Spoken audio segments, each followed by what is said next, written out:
So, Rim, you're DMing tonight, right?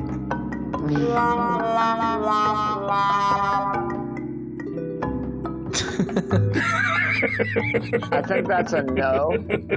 He's like, I just found out about this 3 seconds ago. Just.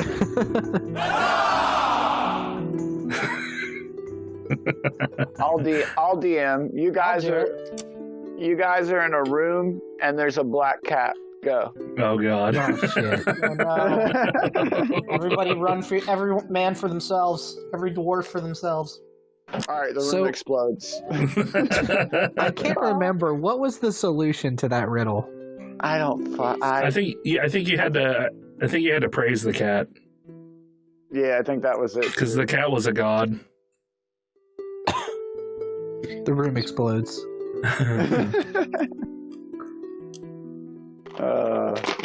Good stuff. Remington, you remember Reyes's go-to if we weren't following along with his story?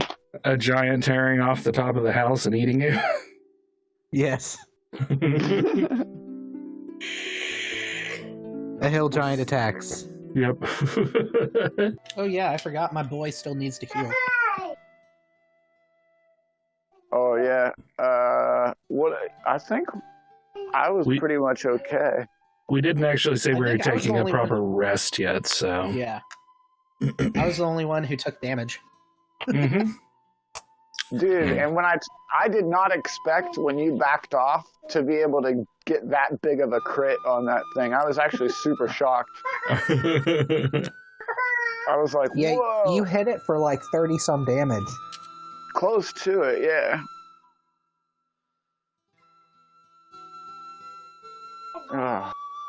Whew. Do you want me to wait until Mariah gets back with her cheese bread before we start, Ethan? No, go ahead. You're good to go. Okay. Are you guys all good? Mm-hmm. Don't sound so excited, Bucky. I have meat in my mouth, okay? Yeah, you do. It's not as dirty as it sounds. It is. Okay, so you guys are in the town of Rustwater after soundly destroying a red Slaad. You're sent here by your commander to discover why children have gone missing. Mm-hmm. A few children have gone missing so far. You talked to Anok the Alchemist, who told you not a whole lot, really, except to talk to Toki the bartender, and that there's ruins to the elven god or elven goddess that have been discovered, and children have gone missing from there as well. Okay, and the name of the elven goddess was? Ehlonna. Ehlonna. Okay. And Ehlonna is not an Eladrin goddess. Is she what kind of elf? Is she a wood elf goddess, or do we know? Ehlonna is just the elven goddess, like the goddess, so probably like the high elves. High elves, okay. But she's a goddess of nature, so maybe wood elves too. I would say high elves and wood elves worship her. Okay, gotcha. I thought I was using the Forgotten Realms gods, but I was totally wrong. It's actually the Greyhawk pantheon that I'm using. Yeah, I was going to say that's standard Greyhawk god. No, well, la-di-da, Remington. So did we end in her shop, or her potion shop? Yes. Okay. I'm gonna turn to Tegan. Mm-hmm. So, what do you know about this goddess, Ehlonna? Ehlonna? Yeah. She's just the patron goddess of high elves and wood elves. Good, evil, neutral? I believe she's neutral good, but don't quote me on that. Gotcha. I'm not particularly religious myself. Well, me either, because I believe in nothing.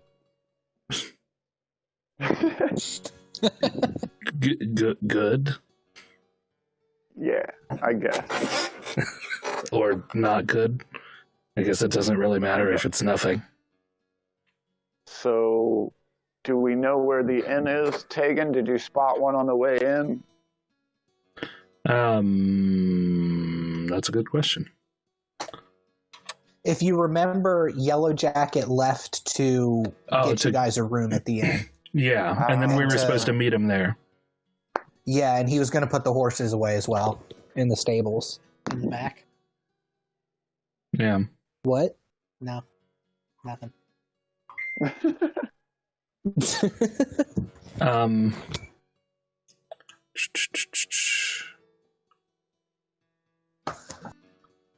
What was her name? Anok? How were you saying it? Anok. Okay. Anok. Yeah. Where is Toki's Pint from here? Oh, if you walk out by the fire out there and take a left right beside it, you'll see it. There's a big sign out front with a pint glass on it. Very good, thank you. You'll smell it first. There's horses everywhere.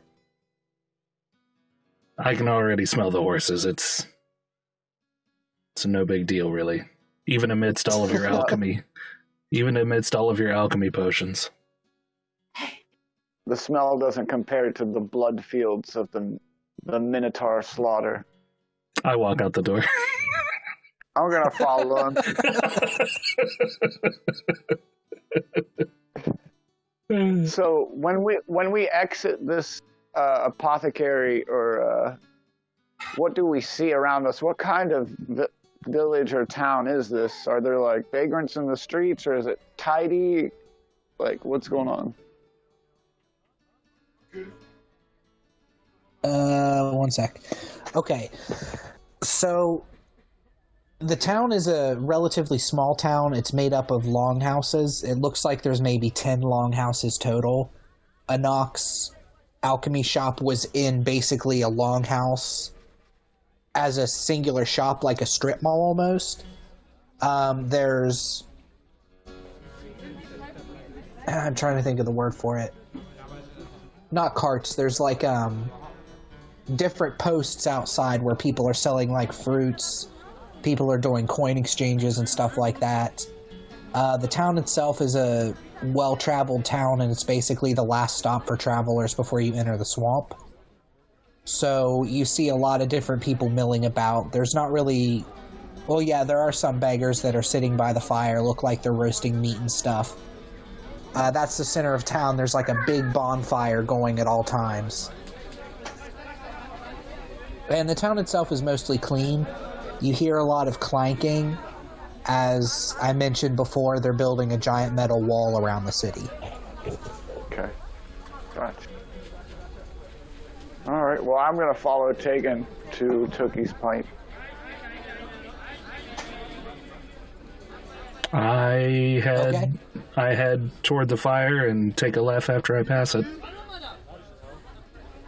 Keeping my eyes open for the sign. You see a large building. This is... Toki's Pint takes up an entire longhouse by itself. Nice. You see a big sign hanging up front with a pint on it.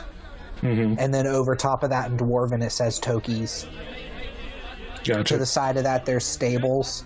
Mm-hmm. It looks like a pretty sizable stable that's built into the longhouse. And just as you pass, you can see there's probably 7 or 8 horses in there. Gotcha. Including ours? Including yours, yeah. You see a lizard folk dressed in robes standing in front of Toki's Pint, and you recognize him as Yellow Jacket. Okay. How did you fare, Yellow Jacket? Yep.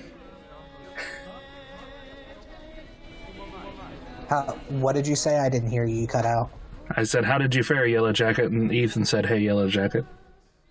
Okay. Well, I got the rooms okay. And I put the horses away. It's going to cost you... I told him they would pay... You would pay when you got inside. It's going to cost 5 gold. Very good. Sounds fair. Then take us to who you spoke to. Okay, so he opens the door, and for this being... The city itself isn't bustling. I keep saying city, but it's more of a town. The town itself isn't bustling. There's not people running around everywhere. but it does stay pretty busy, especially with the sounds of the clanking outside as they hammer metal against metal and try to solder it using magic to get the wall built in time. Mm-hmm. So you walk into the pint, and there's really no noise coming from inside at all. There's one person you can see sitting at a table by themselves drinking, and then behind the bar you see a short dwarven man with a shock of red hair and a big braided beard, and he waves to you as you walk in. As we walk in, I'm going to make my way over to the one person sitting down at a table by themselves and pull up a chair while they go and talk to Toki, and then after you do them, I'll talk to this guy. Okay. All right, so Toki waves at you and says, "Hail." Hello. Ah, another dwarf I see. Glad to see you. Likewise. You're who we pay, I assume? Oh, are you with the lizard? Yep. Yep, you're who I pay. It'll be 5 gold for everything. Okay. Flips him 5 gold. One at a time. Ping, ping, ping, ping, ping. In rapid succession. Yep. He makes it rain on him with the gold.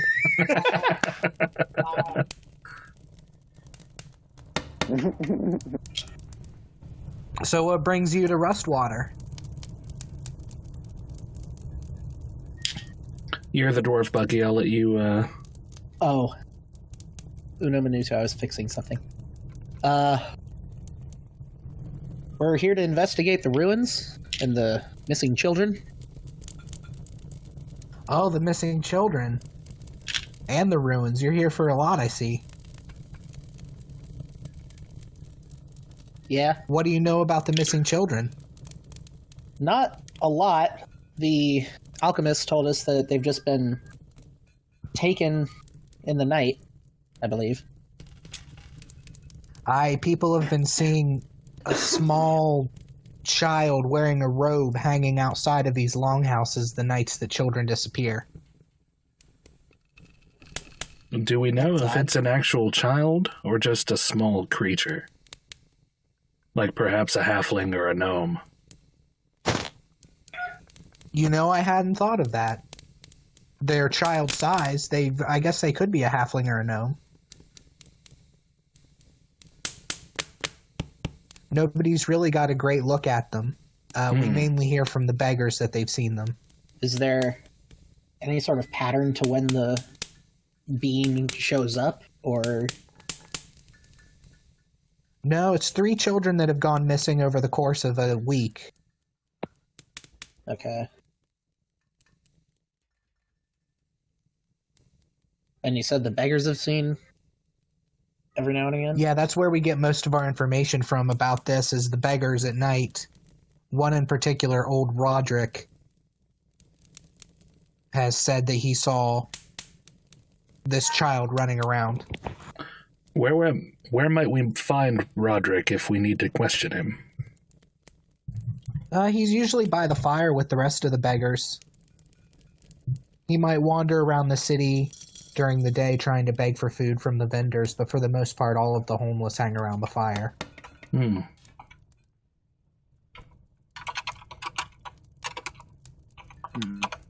You type into your laptop, Taken's laptop. Old Roderick usually the one. Does me hitting my vape pick up on Mike? No. Negative. Okay, cool. I'm sure mine does, but I try to mute myself when I do it.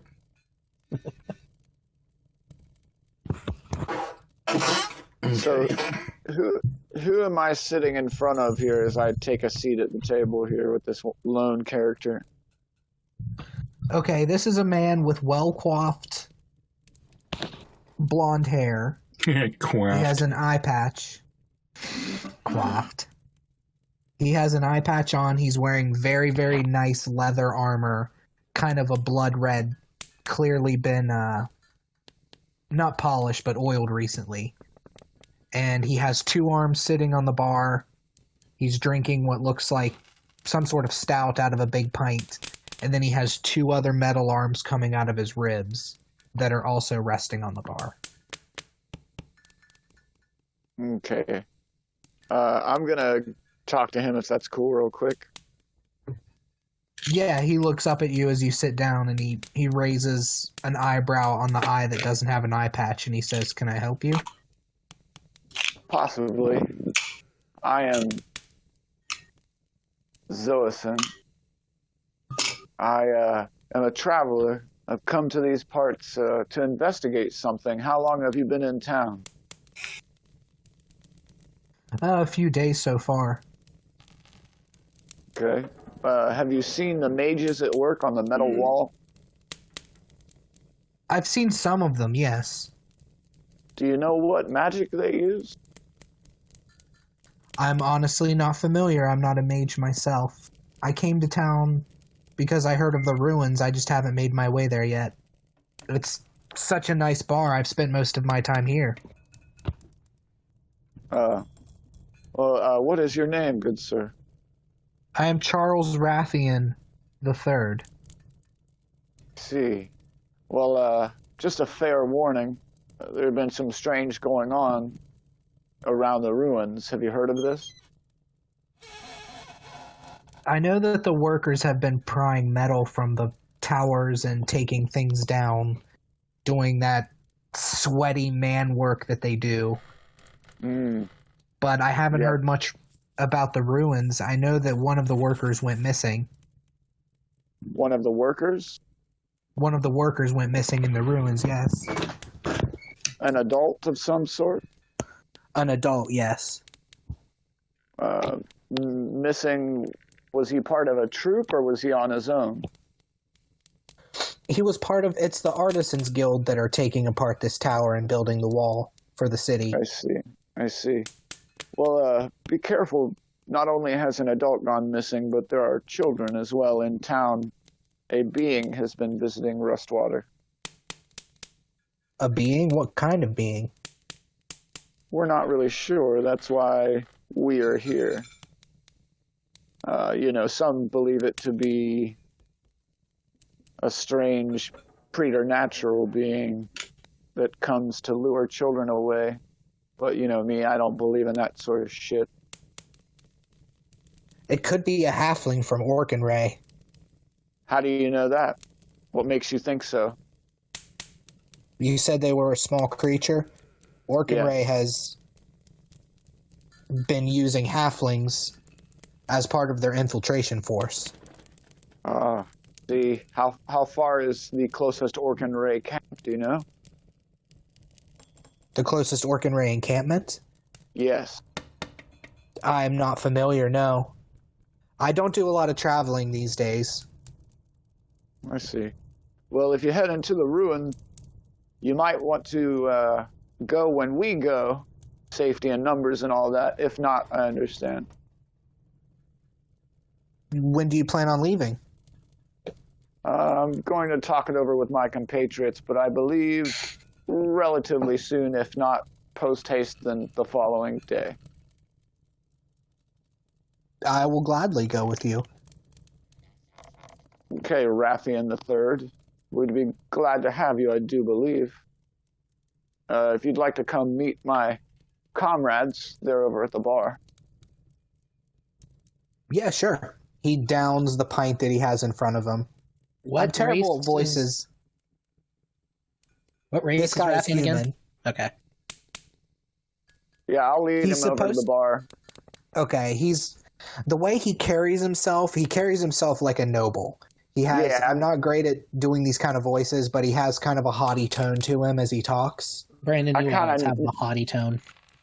I kind of noticed with how he said, I don't do that sort of manly work. And I'm sure his hands look like baby hands. Yeah.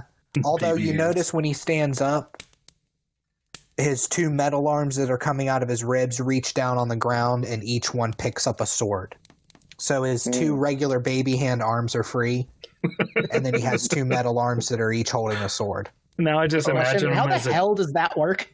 I just imagine him having T-Rex hands now. Is he just Doc Ock up in here or something? Well, there are metal arms that are magical that can be affixed. I know, in some instances. All right, so I'll lead him up and introduce him. Tegan, Bucky, this is Wrathian III. Charles Wrathian III.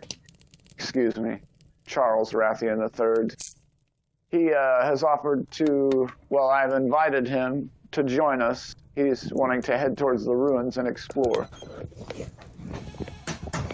Very well. One more. Oh, go ahead. When might that be? I'm still kind of beat up from that encounter in the woods on the way here.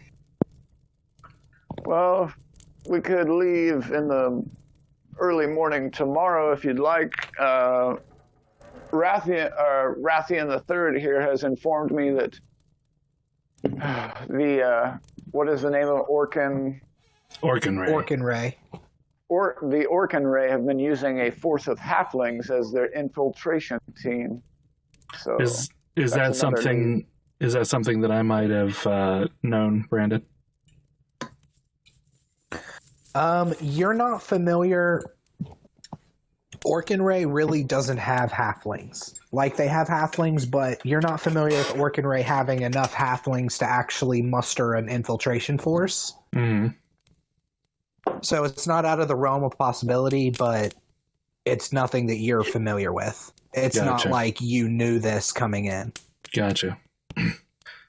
That's peculiar. I wouldn't take Orkinray for conscripting halflings to make a force, but it's not out of the realm of possibility. I don't know what they would... anything at their disposal.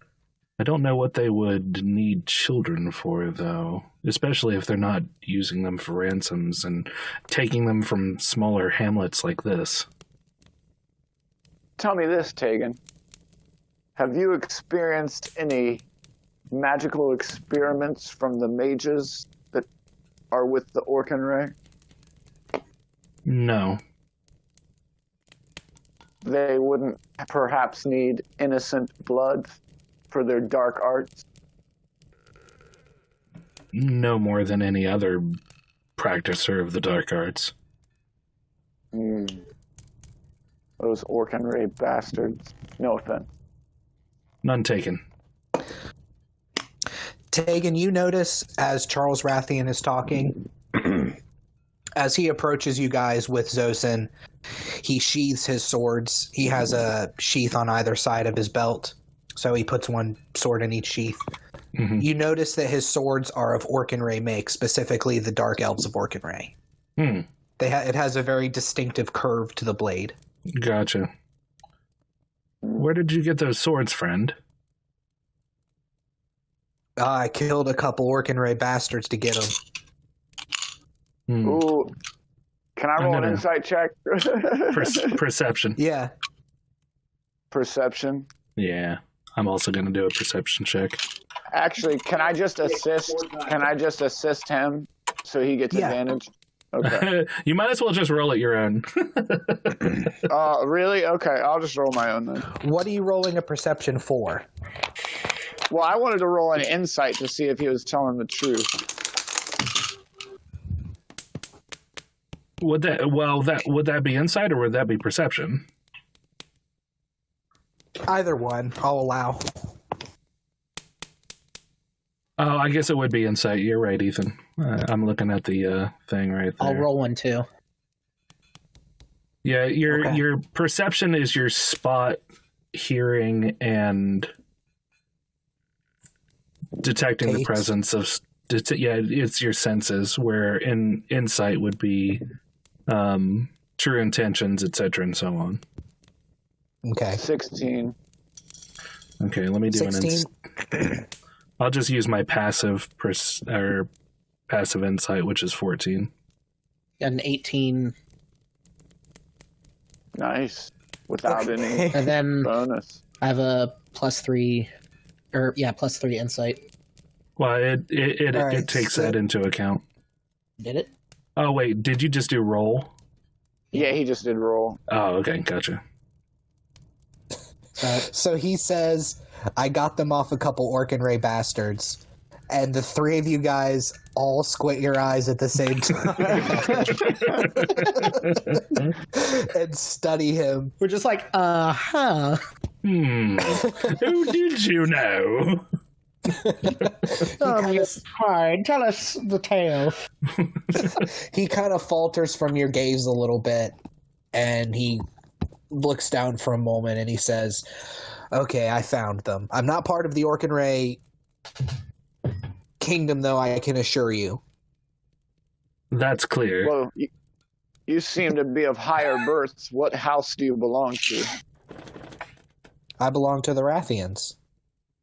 Am I familiar with them at all? Or probably not, since I've been away at the Minotaur Wars. So that's where you've been? You've been at the Bloodfields of the Minotaur Slaughter? Yeah. Until I joined up with our crew for a short while. So, I mean, I've probably only been with these guys a year, so. Okay. I don't know if I would know that. You've heard of the Wrathians before. They are a more noble house in Racine, the main city, like the capital of Greyfen. Okay. Or Fengray. Gotcha. Tell me how you came of those metal arms. They're very intriguing. It's a funny story, actually. I was in a fight. Let us take a table and drink and discuss. At this point, Toki has laid out 3 plates in front of you, or 4 plates because of Yellow Jacket, I guess. Mm-hmm. That looks like soft-boiled eggs and some sort of meat. Mm-hmm. And he gives you a pint apiece. Nice. I'm going to stick 2 gold on the counter. He reaches out to take the gold and he says, I appreciate it, but this is all covered under the 5 gold you paid me. That's fine. Ooh. Take it as a tip, sir. Well, thank you. It looks delectable. He takes the coins and he flips them into his front pocket. And you notice, for being an old dwarf, he moves with kind of a spryness you wouldn't expect. And he flips the coin and holds out his pocket and catches it like it's nothing and then continues on. Like he's done this trick a million times. And it's probably... As he walks away, I'm just like, he's done that like so many times. I'm going to golf clap.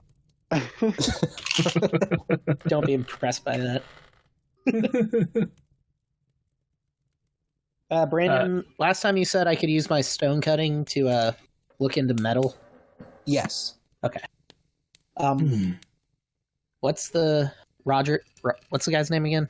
I wrote it down. Where'd it go? The guy that you're talking to right now? Yeah. Charles Wrathian the third. Charles Wrathian. So Wrathian, could I take a look at those blades of yours? Yeah, absolutely. Yeah. He unsheathes the blades and hands them to you. Okay. What do I do? Roll a 20? A d20?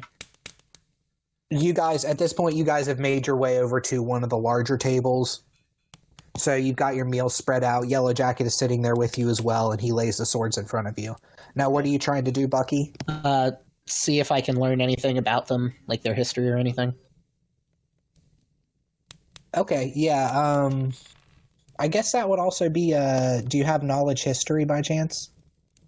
I don't think so. Where would I find not that? knowledge history, it would just say history, I think. I don't have it. It does. You can just roll an unbonused check. Okay. Yeah. So if you type in ! check history, it should roll it out for you. There you go. Okay. And you got a 16. A 16 to history? Yeah. Yeah, he got a 16 to history, and if you're going to give him any bonuses for the metal to it, then you can do that. Oh, can I, Rim? I know how it sounded, Brandon. Eat a dick. But he had that for lunch. Oh, That's all right. I have leftovers. Self-burn. Those are rare. Not around here. Yeah, you're right. Did once call himself a cuck on the podcast. Okay, so the swords definitely have seen use. You can tell from the way that the metal has been chipped slightly on the ends, and you can see some stains of blood. So these are combat-used swords. These aren't ornamental. The way the metal is made... I'm talking to somebody who's an actual blacksmith in real life, Bucky, so you'll have to bear with me because I know fuck all about metal. That's fine. I'm considering this as a... you're telling me what I don't know, so... The way that the metal is made is... These are not ornamental. Okay. Okay, then. Could I look for any, like, maybe a maker's mark or anything that tells me, like, where they could have been made? Yeah, actually, if you look on the pommel... Is the pommel the butt of the sword, right? Yeah. Okay, you look on the pommel, and it looks like a 3-tiered building. Okay. That's stamped into it. As a guild artisan, would I recognize that? He did have a 16 on his history check. He might be familiar with some things of Orkinray. Yeah, you're right. You recognize this as the symbol of the City of Crystal from Orkinray. Okay. Well, these are good blades. They weren't made just to sit at the side of a noble. They were made for battle in the... What was the city? The City of Crystal. City. Or Crystal. In the City of Crystal and City. Orkinray. I'm relaying that information. What do I know of the Crystal City? The Crystal City is a necropolis. Mm-hmm. So it's mostly undead that live there. It's also like a prison city. Mm-hmm. So some of the worst offenders are sent to the Crystal City. And it's kind of like a lawless city. Those blades have probably tasted many a throat then. The Crystal City is a necropolis and is known to house some of the more unsavory criminals from the Kingdom of Orkinray. Charles Wrathian speaks up and he says, "That's interesting. I didn't know that at all. I'm not very familiar with Orkinray myself." I hand him back the blades. He sheathes them. As we sit down at the table and begin our meal, I go, "So please continue on telling me about these magical arms you have." Well, my family's from the city of Racine, which I'm sure you've heard of.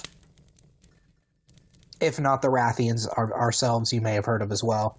Indeed. Well, I got into a bar fight one night, and it turns out the man that I was fighting was an ogre who had been shapeshifted into a man. So when the fight started, he shapeshifted back into an ogre, and would you believe it or not, he ripped off both of my arms. That's right.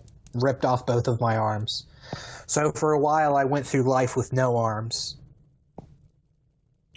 Weird.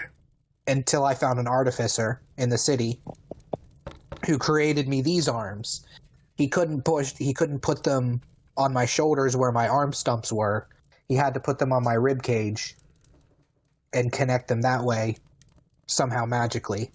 So I had these magical arms. Then I traveled out of Racine and started my own travels using these metal arms until I found a traveling mage, or a traveling cleric, who cast a very high-level spell on me for a lot of coin that regrew my arms. Interesting. And weird. Sounds very lucky that you met a high-level traveling cleric. Sounds It was almost very lucky. almost too lucky.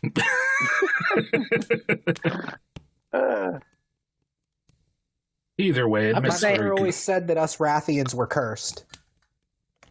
it does make for a good story, regardless of how true it may be. Doesn't it, though?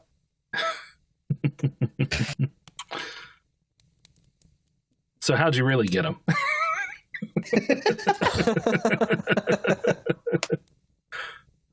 I paid a lot of money to an artificer to get the extra arms. I wanted to become a fighter. I like how he's just like, all right, you got me. I just lean over to Tegan and I'm just like, I knew he was talking shit. I wanted to become a fighter, but I have to admit I'm not very good at it. I carry these swords and I practice with them. I wanted to be able to use 4 swords at once. I thought that would be cool. Or like 2 swords and 2 daggers or something, and just be an unstoppable killing machine. Really rise in the ranks of our house. But it turns out I'm not a very good fighter. So I spend a lot of time traveling, shaking my swords at people, and drinking. I will say that with practice, you can make perfect. However, you may want to find a being who has 4 arms naturally in order to properly train in combat of that kind. Are you familiar with a being that has 4 arms? Because I'm sure as hell not. I only know that they exist, but I've never met one myself. Well, if you ever find one, I will pay you good money for information. I will keep that in mind, good sir. So when are we traveling to these ruins?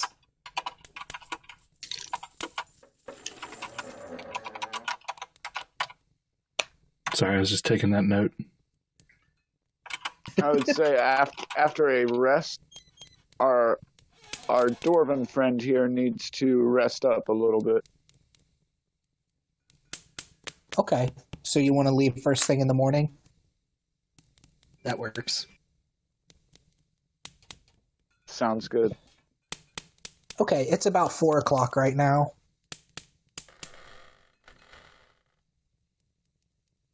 I would like to go... I'm going to say this to the group. I would like to go down and investigate the wall that they're building and maybe speak to one of the mages working on it. Okay. I'll go with you because I'll take a look at the metal. Yeah, see what they're constructing a wall for. Yeah. A town like this doesn't really seem to need one unless they're expecting some sort of siege. I'm kind of curious as to why. I will go see what old Roderick knows. Okay. Excellent. We can reconvene here in a couple of hours. What's Sounds like a plan. what's old Forearms doing? He looks at you guys as you make your plan, and he says, I can stay here or I can come with you. I'm not really doing anything. Go with Tegan. Maybe you'll learn something. Yellow Jacket turns to you, Tegan, and says, what do you want me to do? Stay here with the horses? The horses are pretty safe, I'd say. See if you can use your skills to scout around the town. See if you can find your tracking skills. See if you can find any movement of smaller feet that we might be able to follow up with. Okay, I will do that. Good man. All right, let's finish our meal and break. All right, so I will do Buckenwald and Zosin first. Okay. You guys wanted to investigate the wall? Yep. Yep. All right, so yeah, I'm just gonna approach the wall and try to find an area where I see a magic they're helping. Okay, so the way that you guys came into the city is where the wall's being built. The wall looks like it hasn't been being built but for like a couple of weeks. So it extends around maybe a third of the town at this point. And the wall is ramshackle metal and stone, all kind of connected together, stands about 5 feet tall. Is it like... You notice... oh, go ahead. Oh, no, go right ahead. I was going to ask, is it like the metal is like spikes outward, or are they just part of the reinforcement of the stone? It's kind of a combination of the two. The metal, it doesn't look like sheets of metal that have been treated. It looks like metal that has been ripped from something else. So you notice there are engravings in some of the metal. Some of the metal is of different make. It looks like this is about as ramshackle of a wall as you could build. Think like Fallout 4 building a settlement, what a metal and stone wall would look like, and that's what this looks like. I'll go ahead and roll for my stone cutting. Okay. On that. And what are you trying to discern?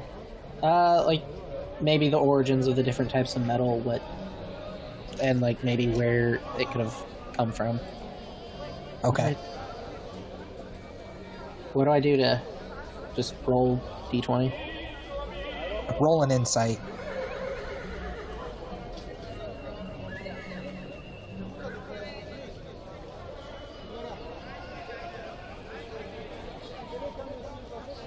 You got a 4. Well, fuck. I can tell it's metal. You can tell that the metal's old, and you can tell that this metal has been ripped from something. You can see, like, the jagged edges of the metal. Yeah. You can see where some of it has been peeled back. It looks like this is being repurposed from something else, although you notice that most of the metal is smooth outside of the jagged edges. Yeah. Okay. I have learned nothing. Is there a mage close by? Yeah, there's a dwarf and another dwarf. And one of the mages looks like they're using some sort of magic, and they're slowly running their hands along where metal meets stone. Very, very slowly as it starts to meld together in their hands. And the other dwarf is hammering on stone. Okay. I'm going to approach the mage, but I'm not going to immediately interrupt him. I'm just going to stand there expectantly for a moment. Okay. The mage continues his work, but the dwarf that was hammering on the stone stops what he's doing, and he turns and he looks at you and he says, "Hey, don't bother him. He needs concentration." I'm not bothering him. May I bother you for a moment? Yeah, sure. What is the wall being constructed for? What purpose? Are you expecting an attack? I was brought in from out of town. I'm not sure. The mayor just said he wanted a wall built. Okay. Gotcha. I'm just getting paid. How long have you been working on this wall? About 2 weeks. Have you noticed anything strange while working on the wall? Oh, you want to talk about strange? You know where they get this metal from. Yep. There's ruins. There's something to them. What about the engravings? Can I see any from where I'm standing? Yeah, you can look and see the engravings. It looks like filigree. Like, there's no symbols or anything. It looks like just decoration. Okay. Like swirling patterns and argyle and stuff like that. Okay. I'm going to touch a piece of the metal. Does it just feel like regular, cold, rusty metal? Yeah, it's not rusty. The part that you're at isn't rusty, but yeah, it is cold. It just feels like regular metal. Okay. Gotcha. And it looks like they're melding it together with stone? Yes. Okay. I'm going to turn to the worker. How long is this mage going to be at it? Is there a time I could speak to him? Well, he looks up at the sky. We'll probably go another 2 hours before we're done, when the sun starts to set. We're trying to get... Have you seen any small beings? What do you mean, like children? Well, like Goblins? a strange small being cloaked at night. No, I've heard some of the people in the ruins talk about seeing a small cloaked figure. I've never seen him myself, though. So it's Go going ahead. from the ruins here and acting at the ruins and here. That's curious. Yeah, when they talk about it at the ruins, they talk about it almost jokingly. I don't know if they believe it. I don't know if I believe it. I just want to get this job done and get out of here. Have you been to the ruins to harvest metal? Oh yeah, we travel there in the mornings. We get up at 5 a.m., go to the ruins, takes us about an hour, harvest metal for about 4 hours, head back, build the wall. What's the situation at the ruins? Oh, we're starting to run out of metal, so that's an issue. Are there encampments there? Other adventurers, travelers? Mainly it's us workers who are staying in the ruins. We have to pay a little bit to stay there. The mayor is charging us, but he's also paying us. The mayor is an asshole, regardless. But, yeah, there's an encampment there. There's some travelers. We haven't made it past the first room. There's a big locked door. We can't figure it out, and the mayor has been very clear not to bother that door. Okay. Have any of your crew gone missing? Yeah, one of them did, Willem. What happened to Willem? We had spent a night, we were staying there, and we had all been drinking, and Willem wandered into the swamp is what we think. Swamp probably just swallowed him up. Okay. Thank you for your help. I'm going to toss him a gold. Oh, thank you. If you hear of anything else, we're staying at Toki's Pint. We're investigating the disappearance. There's more gold in it. Yeah, my name's Pert. All right, Pert. Good luck. Thank you. I feel like we should go talk to this asshole mayor he was talking about. Yeah, Bucky, I agree. Let's head that direction.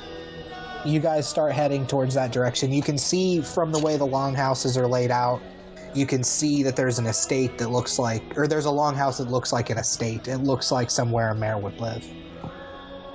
And Okay. Remington, you were talking to Roderick? Yep, that's correct. So first, was Charles Wrathian coming with you? yeah, Yeah, I think so. I mean, I told him to. Lord Okay. knows if he actually did. He better listen. that's right. So before we actually leave Toki's, I'm going to ask him for a description of Roderick. Oh, Roderick, he's hard to miss. He's blind, for one thing. So he stumbles around. He's a very thin old man, balding, gray hair and kind of a circle around his ears. Wears rags.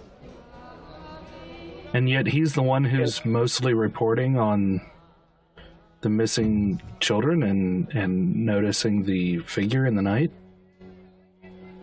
Yeah, that's why nobody's really believing him.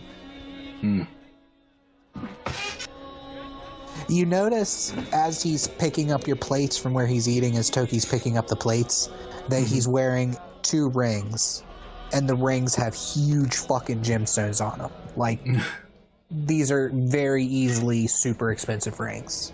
Yeah. Were you an adventurer one time, Toki? Why? Well, most of the barkeeps that I know of don't usually have rings that are worth thousands of gold. Oh. Yeah, I was an adventurer. And then he took an arrow to the knee. Boo. No. Hey, you set me up for it. I saw my opportunity, and I took it. I will say, though, Mm-hmm. if you ever come across any gemstones, I pay very well for them. I got an insight on him saying that he was an adventurer of 16. Does it feel genuine? Genuine-ish. Okay. He seems like he probably was a traveler of some kind, an adventurer, maybe, maybe not. Mm-hmm. Gotcha. All right. Well, thank you for the information. I'm going to go find Roderick and see what he knows. Oh, I would like to know if you would give me another plate of food for him. That might help to loosen his tongue to strangers, in case he's feeling a little skittish. Yeah, I'll say he gives you another plate. I'm going to take over for Brandon. While he urinates. All right. Old Chuck and I head out. We go over toward the fire and look for signs of homeless people taking the nice, warm, fresh plate of food with us. And I'm going to look for a blind guy.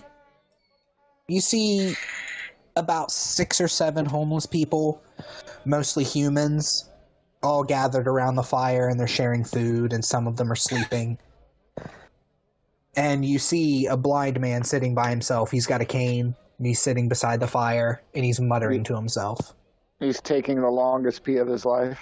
He's taking the longest pee of his life, yes. I'm going to approach him and sit down beside him, careful not to step in his pee. Okay.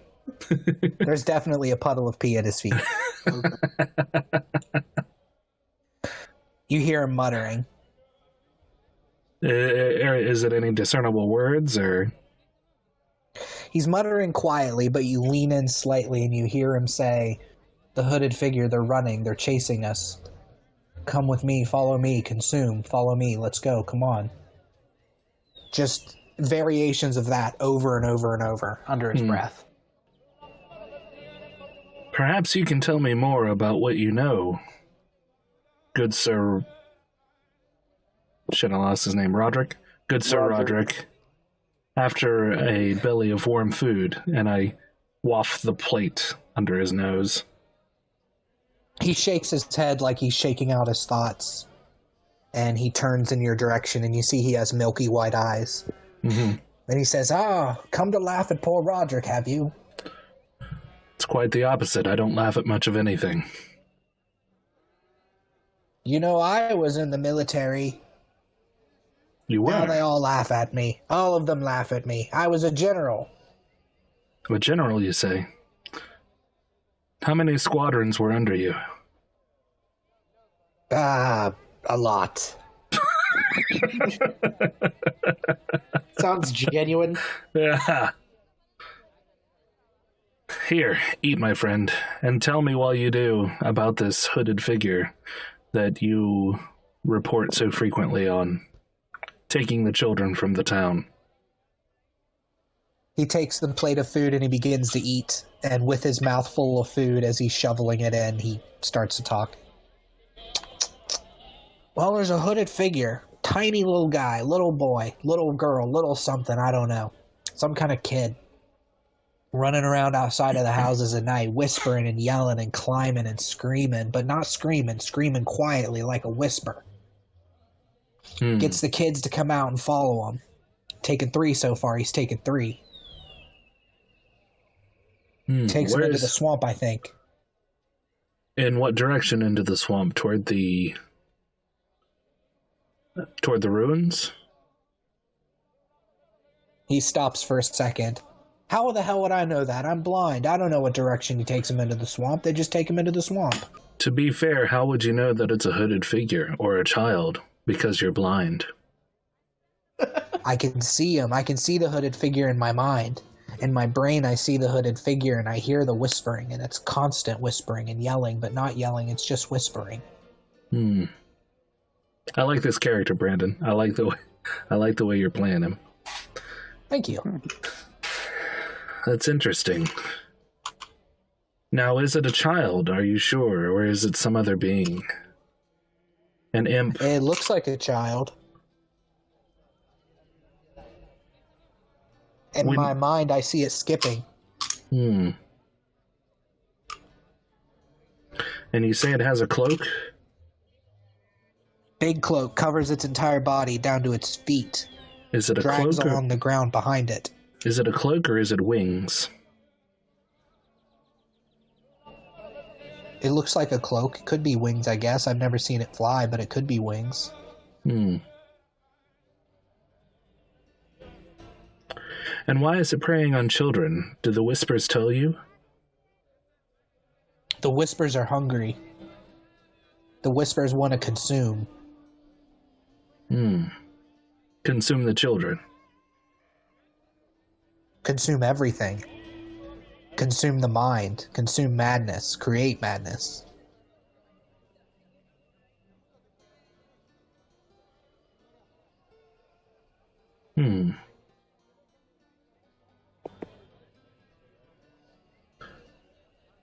What do you think, Wrathion? Have any other questions you might ask of this man? Roderick, have you heard anything about the ruins themselves? Roderick finishes up the plate and kind of blindly, or not kind of, literally blindly hands the plate back to you. Shoves it in my direction. I take it from him. Shoves it in your direction, yeah. The ruins. I don't go to the ruins. The ruins. I went there once, got lost. Somebody helped me to the ruins. I wanted to see what it was about. The ruins smell. They made me nauseous. What does it smell of? The ruins smell of rotted fruits.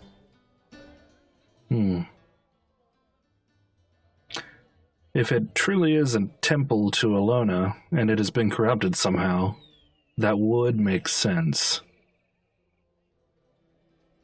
Oh yes, I've heard them talk about Ehlonna.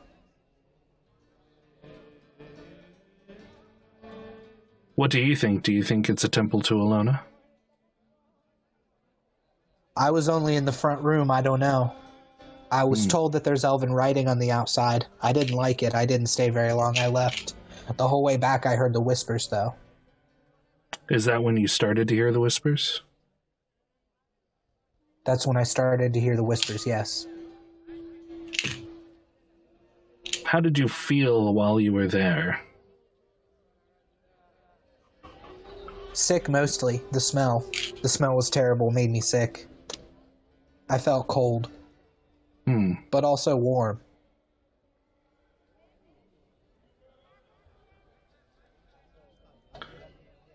All right, friend. Thank you for the information. I appreciate it. Thank you for the food. I stand up and go over to Wrathion, and we walk away a ways. He says, as you start to walk away, he says, wait. Return. Yes? I forgot to tell you something. The mayor, he has a stone. A stone? The stone that the mayor has can track. It can trace. Did you say trick He or uses track? it for his daughter. Track. Okay.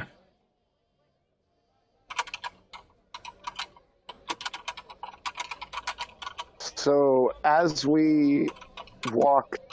Bucky and I walk towards the mayor's house, I'm going to make a point to walk by the fire and inform Tegan and Chuck that we're headed to the mayor's house, that the workers at the wall told us he might have some info. Okay. The timing works out perfectly that Well, hot damn. just as you are walking by to tell them, you see Tegan pull Charles away from looking like they're talking to a homeless man. So I want to make it a point that whether or not Charles likes it, I'm going to call him Chuck. Okay, fair enough. Do with that what you will, just because I think that's hilarious. All right. So we step away. He says that about the mayor has a stone that can track his daughter. Say track and what else? It can track. He uses it for his daughter. Okay. Track and trace is what I said. Track and trace, okay. Is that like parental controls on a cell phone? Basically, yes. Right before we take off and he says this, I ask Roderick if the mayor's daughter was one of the children that was taken. Yes, the mayor's daughter was taken. Thank you Her again, name was Roderick. Mika. Thank you again, Roderick. I appreciate it. Thank you, kind stranger. All right, we walk a little ways away, and I start to talk to Chuck. And right as I do, our party arrives. Tegan, Hello. we have gotten all the information we could from the workers at the wall. They've informed us that the mayor, although a hard man, might have more information for us concerning That seems to be the disappearances. that seems to be the consensus from old Roderick here. What does Roderick have to say? Well, his mind is darkened. He decided to take a trip to the ruins himself, under the help of someone else, and while he was there, he started hearing voices. So there could be some definite dark magic afoot, or he could simply be going crazy. Either way, he believes that the mayor has a stone that can track and trace his daughter Mika, who is apparently one of the children who has been taken. So we have to get that stone. In my mind, there are two ways to do this. We can ask him for it politely, or I can make an attempt to lighten him of it. I think we should... That should be a last resort. I think first we should talk to him and see if he will divulge that his daughter was the one who was taken, or even if he even claims to have a daughter. From what you said, he does seem like he's a little, like he may know more than what he is leading on to. The workers told us he was also a hard man. Let us not mention the stone and see if he mentions it himself. Yes, that's my thoughts as well. I'll stay in the background. I'll stay in the background quietly with my hood up in case we need to lighten him of it discreetly. Very good. Based on what we know about the Wrathians, how influential is their family? They're probably one of like 5 big families in Racine. Mm-hmm. So whether he would be influential out here to the mayor, you would have to see if that's what you're asking. Yeah. Wrathian? Or, hold on. Chuck? Yes? Do you have a wearable crest of your house? He points to his oiled leather armor where he has a crest of Wrathian on it. Okay. I wasn't sure if it was showing or not. Yeah, it's showing. It's a 2-headed giant.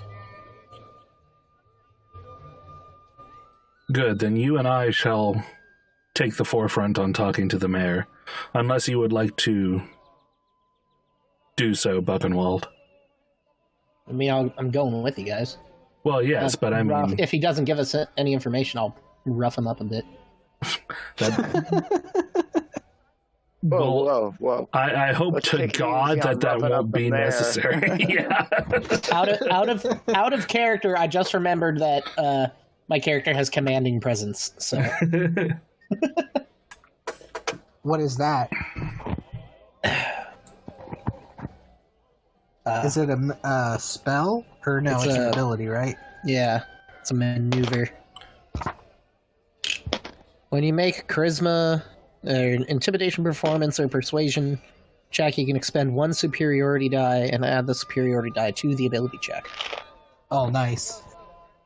So that means if he won't tell us anything, I can be like, listen here, you piece of shit.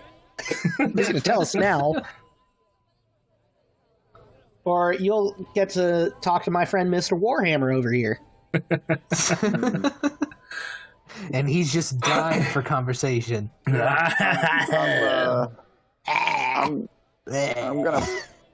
gonna point out the estate longhouse to our crew and say, I believe that's where the mayor resides if we want to head that direction. Might as well. We're making fast time of this. I'll bring up the rear. About what time? How much time has passed since Zosa and I had gotten to the fire from being at the wall? You could walk from one end of this town to the other in about 10 minutes. Okay, so this is a very small town. A grand total of about 15 minutes has probably passed since we left the inn. Yeah. Yeah. Okay. Maybe 20. Okay. All right. We start heading toward the what looks to be the mayor's estate. Okay. You head towards the estate and you notice that there are workers. As you get closer, there are 2 workers who look like they're trying to build a fence around the estate. Okay. And it's mainly made out of stone, and it looks like they're trying to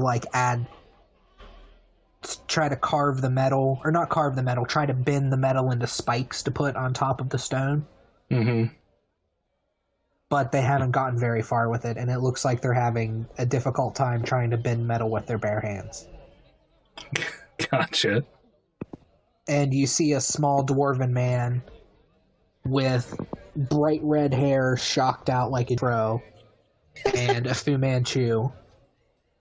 And he's waving his hand wildly. And as you get closer, you can hear him yelling at the workers. No, I told you gotta put the spikes on top. You can't put the spikes on the bottom. You gotta bend the spikes.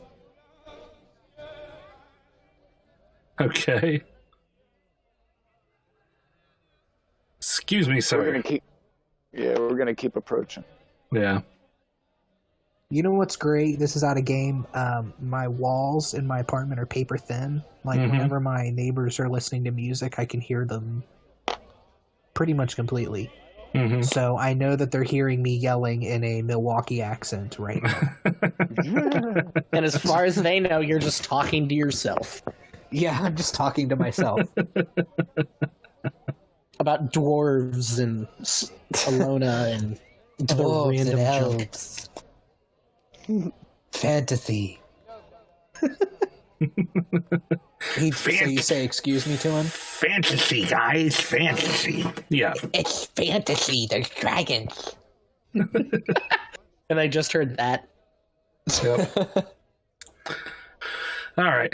Yeah. What can I do for you? He's got a look of annoyance on his face. Are you the foreman here, or? The foreman? Yes. I'm the goddamn mayor. You're the mayor. We are the striking vipers from the Pyrrah military. Oh, from the Pyrrah military. What are you doing here? We've come to investigate the missing children. We'd like an audience with you. What do you know about the missing children? If you agree to an audience, we should retire somewhere and talk about it. Yeah, come into my house. That's fine. Let's go. He leads you through. The door to the longhouse is directly in the center. And this was clearly a longhouse built to just house people at one point. Like in a big open gymnasium style. And as he walks in and opens the door, you see there's an archway. And it looks like it has been repurposed into, in quotes, a mansion. Like there's stairs being built. It looks like it's being freshly renovated. Okay, gotcha. So he leads you through the door, and there's a large table. And he waves his hand. There's 8 seats at the table. So it seems Mr. Mayor... I'm going to keep standing, actually. Okay. And I'm going to just walk the edge of the room. So it seems, Mr. Mayor, that... Oh, go ahead. Oh, go ahead, Rem. No, that's fine. Go ahead and do some more description. You notice that there's paintings on the wall. The paintings don't look very good. They look very amateurish as far as it goes. Somebody took a poop in the background. My roommate stood up. Oh, I thought somebody was disgusted with the art. No. Ugh, art! There's vases and things like that. He has flowers in pots. Does he have pot in pots? Yes, he has lots of weed. So it's a relatively nice place, but like I said, it looks like he's trying to renovate it and that it used to not be a very nice place at all. So this is what you notice, Ethan, as you're walking along the edge of the room. Okay. All right. Go ahead, Rem. So, Mayor, I'm sorry, I haven't actually caught your name. What is your name? Oh, I'm Ickland. Ickland Copperhand. Ickland? Iklan. Okay, Ickland. Okay, Iklan. Copperhand. I've drank a lot of Mountain Dew, so my mouth is all like... You know how your mouth gets all saliva-y when you drink too much Mountain Dew? Yeah. Nope. Well, fuck you, Bucky.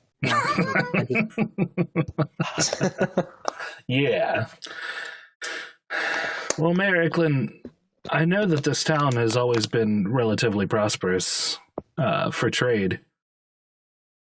But it looks like with the finding of the ruins, you have come to much higher threshold. Why did you make the decision? It's been great. Why did you make the decision to start tearing down the ruins? Well, that's so close to where we live. I figure it might as well be mine. So we're tearing down the ruins and we're building a wall, and we're building up my house. The ruins just appeared a couple weeks ago. How did they just appear? As far as I know, we had some explorers who were out there, hunters, things like that, said that there was a sinkhole that just dropped and exposed the tip of the tower. And over the course of a couple of days, the water just kept flowing and flowing down until it exposed the entire thing. So we sent some workers out there and they built some steps going down into it. And we've been stripping it of the metal ever since. That's interesting. So we have received news of the missing children. Yeah. Tell me more about what you may know. He puts his head into his hands, and you see his eyes tear up a little bit, and he says, "They took my Mika." Is that your daughter? Mika's my daughter, yeah. And who is they? I don't know. I don't know who they is. Says every writing teacher. I just assume it's a they. I don't know. I don't know a whole lot. Nobody's really telling me anything. The kids have gone missing. My Mika's gone. Linnell is gone. Another one of the kids. Little Lumpy got stolen. Side note, when you say Lumpy, I'm just picturing Chewbacca's son from the holiday special. So Hot little that's where I Lumpy. got the name from.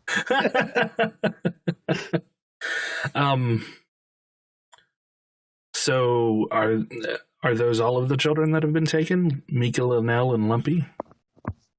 Yeah, just the 3 kids so far. who made the order to start tearing up the ruins and building the wall? I did. I'm the Okay. mayor. Okay.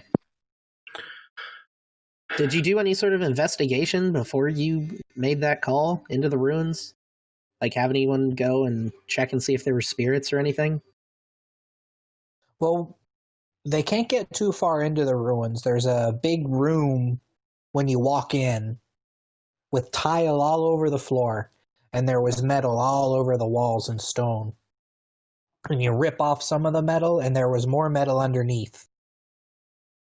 And then there's the tower itself, and the tower was covered in metal and designs and nice stone. So they've started to take that. Inside of the ruins, there's a door. No one can get through it. So I told them to keep the door off limits in case there's anything back there. So I'm being safe about it. As he finishes saying this, I rolled a sleight of hand 11. I'm going to walk over and take my seat and flip my dagger out and spin it, slam it into the table, and say, Okay. You do realize, and I'm going to look directly at the mayor and go, you do realize desecrating ruins to a goddess of Ehlonna might have brought on yourself evil. Oh, I don't think we're desecrating it at all or repurposing it. It's what we dwarves do. You might not know it not being a dwarf yourself, but there's nothing wrong with repurposing. There's a fine line between desecrating and repurposing. Do As you much as- understand what I'm saying? Nobody's as using the you- metal. Nobody's using the stone. As much as you might think so, us elves have a different take on what you call repurposing a temple to an ancient goddess. It's one thing when you're mining into a mountain and you see a pile of ore and you repurpose that ore into hammers, axes, shields, whatever you may need. It's something completely different when you go into a place that to some would be sacred, that a lot of craftsmanship would have gone into to create and build, and then you just, without a care in the world, just start tearing it apart. Look, I understand what you're saying, but Do I you? left the door closed. Okay. I don't know what's behind the door. It could be a full temple. It could be full of gold. I don't know. I'm leaving it alone. It could be the prison of a demonic force that you have disturbed and awakened. It's all the better that I leave the door closed then. You can't walk through a closed door. Everybody knows that. No, but minds can be controlled through closed doors. What are you trying to say? Trying to say that anybody could be under the control of something that could be behind said door. Let me ask you a question, Mayor. Yeah. Do you have any leads on your precious missing daughter?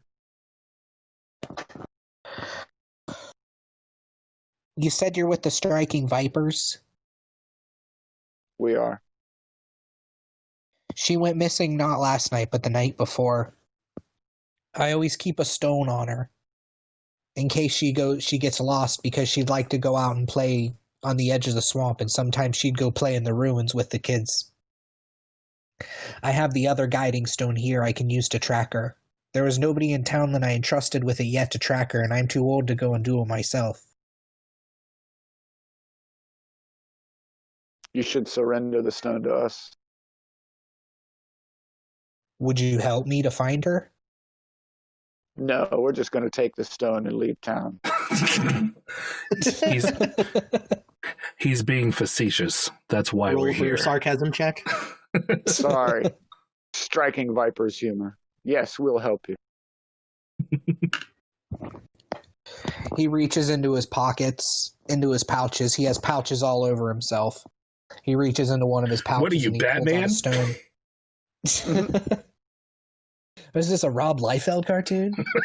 He pulls out a stone about the size of an apple. Does he have chest for days? You know it.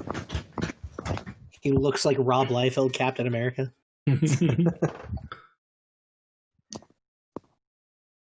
But yeah, All he right. pulls out a stone about the size of an apple and hands it to Zosin. Nah, I'm not touching that. I look at Tegan. I hold out my hand. He hands it to you. How do we activate it? So he hands you the stone, and as soon as you hold the stone, you feel like a very slight pull on your hand towards a direction. Okay. I'm going to ask the mayor real quick. Do you have a water closet that I might be able to use? Like a bathroom? Yeah. Okay, I wasn't sure what water closet was. Have to empty the old plow sword, do you? Yeah, it's... I blush. Yeah, he points to a door behind him. Right through there. Okay. I'm going to go ahead into the bathroom. Okay. While he does that, Iglin, which way are the runes? Point for me. He kind of looks around for a minute like he's getting his bearings as far as where he is in the city. Mm-hmm. And then he points like northwestern. Okay, I'm going to let my hand loosen up some so that the stone has more control to move in the direction that it wants to. Okay. And I'm going to see where it points my hand. It points west-ish. Is it towards where he's pointing? Sort of. Like if this is a face of a clock and he's pointing to 9 o'clock, this is pulling your hand to 7 o'clock. Okay. Gotcha. So, hey, while I'm in the bathroom, what items are in the bathroom with me? I'm looking for like a bar of soap. Yeah, there's a bar of soap. All right, I'm going to pocket that. There's a bar of soap. There's a mirror, like a hand mirror sitting on basically a stone pedestal that's a basin filled with water, and then there's the hole in the ground where you poop. And he's got the water basin. There's a hand mirror. There's soap. And there's a comb. And there's a what? A comb. Oh, okay. I'm just going to take the bar of soap. Okay, it's in the shape of a seahorse. Awesome. All right, and then I'm going to rejoin the crew there. Okay. Well, she could be in the ruins, and she could not be. It depends on how deep the ruins run under the swamps. But the stone seems to be pointing close to the direction of the ruins. If you can find my daughter, I'll give you anything. I don't even know. I've got money. I can give you some land. I don't know. If you can get her back for me. We will do our job to the best of our ability, Mayor. We must prepare to leave. Go ahead. Does that offer extend even if we find her, say, deceased? If you can find... He chokes up a little bit. If you find her at all, that offer extends, yes. Let's hope it doesn't come to that. I certainly hope so. And on that note, Mr. Mayor, we shall take our leave so we can prepare to head toward the ruins tomorrow. Thank you so much. If you need anything in the meantime, let me know. We will. And I rise and look around. Okay. I'm actually going to mention to the mayor, there is one thing that might help us in our journey. I noticed a hand mirror in the water closet. Yeah, you want the hand mirror? May I borrow it? Yeah, if it'll help you, absolutely. I'll grab it on the way out and then leave with the rest of the crew. Okay, there's no handle on it. This is like a literal circular hand mirror about Cool. the size of what you would hold in your hand. Okay. As we walk out, I say to the party, I was expecting him to be a lot more dickish than he was. He probably reserves that for his underlings. Still, That's one of the reasons why I introduced us the way that I did, just in case he wanted to throw his weight around. Still, what kind of idiot finds runes and then doesn't have it, like, checked for spirits or anything before tearing it apart? It's an excellent question. Zosin, Like, what are you... I understand the allure of metals and stuff and old metals, but still. Zosin, what are you thinking of the mirror? Do you think it might have been the daughter's? It's possible. I mean, I don't really expect a Dwarven mayor to care much about his looks, and I thought maybe a few items of hers might come in handy, and reflective surfaces can oftentimes be helpful. Good call. Do we want to take a short rest and go this evening? Would that be enough time for you to heal Buckenwald? I need 9 more HP to be at full. So, hold on. I don't know how all that works. Let me look. I forget.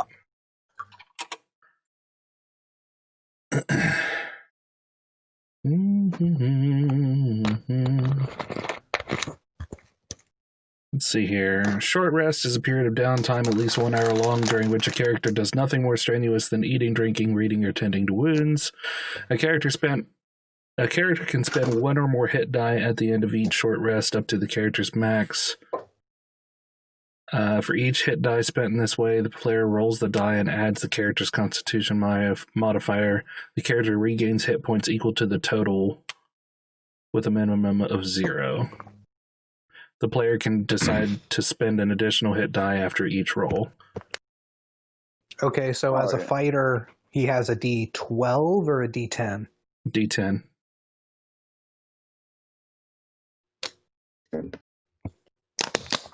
And I add a constitution modifier? Yep. Mm-hmm. Yes. Okay, so that'd be a D10 plus 2 for me. So basically, you'll just want to dictate how many hours you want to rest, and you roll a dice for each hour up to max hit points. Well, you can start with 1, and then if you don't get the 9 back there, you can do another hour. Do we want to just go back to the inn and do that then? I would like to leave tonight if possible. Yeah, I'm totally down. We're both elves, so we only need 4 hours. We only need a short rest period to... I'll say with the way that the dice would probably roll out, you guys can take a 2-hour short rest and Bucky will be healed up. Okay. Okay. That works. Okay, so go ahead and just make my... Yeah, you should just be able to... Click a button that says long rest. Well, actually, I think and it'll heal you up. I think you can type in exclamation point long rest. I just did it in my D&D. Okay, gotcha. On my D&D Beyond sheet, so... Nope, I guess I was wrong. That's fine. I know there's a way to do it. I just added it on my D&D Beyond sheet. Yeah. So that works. Okay, I'm ready. Okay, so you type in !game LR or SR. Okay.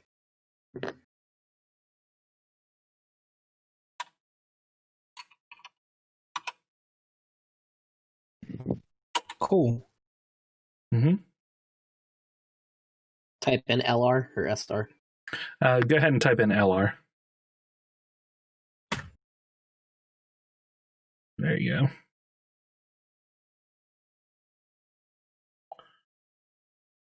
go. Okay. I think I was already at max. Yeah. Separate. I had to do it on my sheet anyway. Oh, there's a button at the top that says short rest or long rest. Yeah. Of D&D Yeah. Beyond. Okay, Mm-hmm. that's new. I'm learning. Yeah, Okay. I really like this kind of interconnectivity. As you guys are resting, Yellow Jacket enters back into the tavern where you are. Oh yeah, I forgot about Yellow Jacket.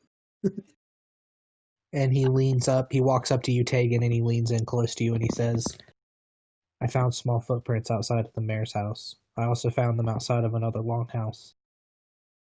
Yes, we have spoken to the mayor. He has let us know that there were 3 children who have been taken, one of which was his daughter. There was also another one by the name of Lumpy and Linnell. How many sets of footprints did you see leaving the mayor's? 2. Were they both humanoid? Yes, they were both humanoid. Okay.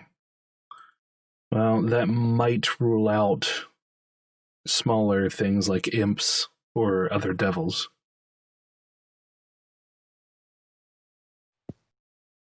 As they have I different traced them. footprints than ours. They left out of town to the west, but then it hit swamp and I lost their track.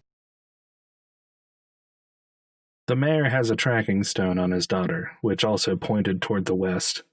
The ruins are also that way. I pull out the stone, and I let it do its thing. Okay. It points in the direction that I told you. It points west. Mm-hmm. And I explain to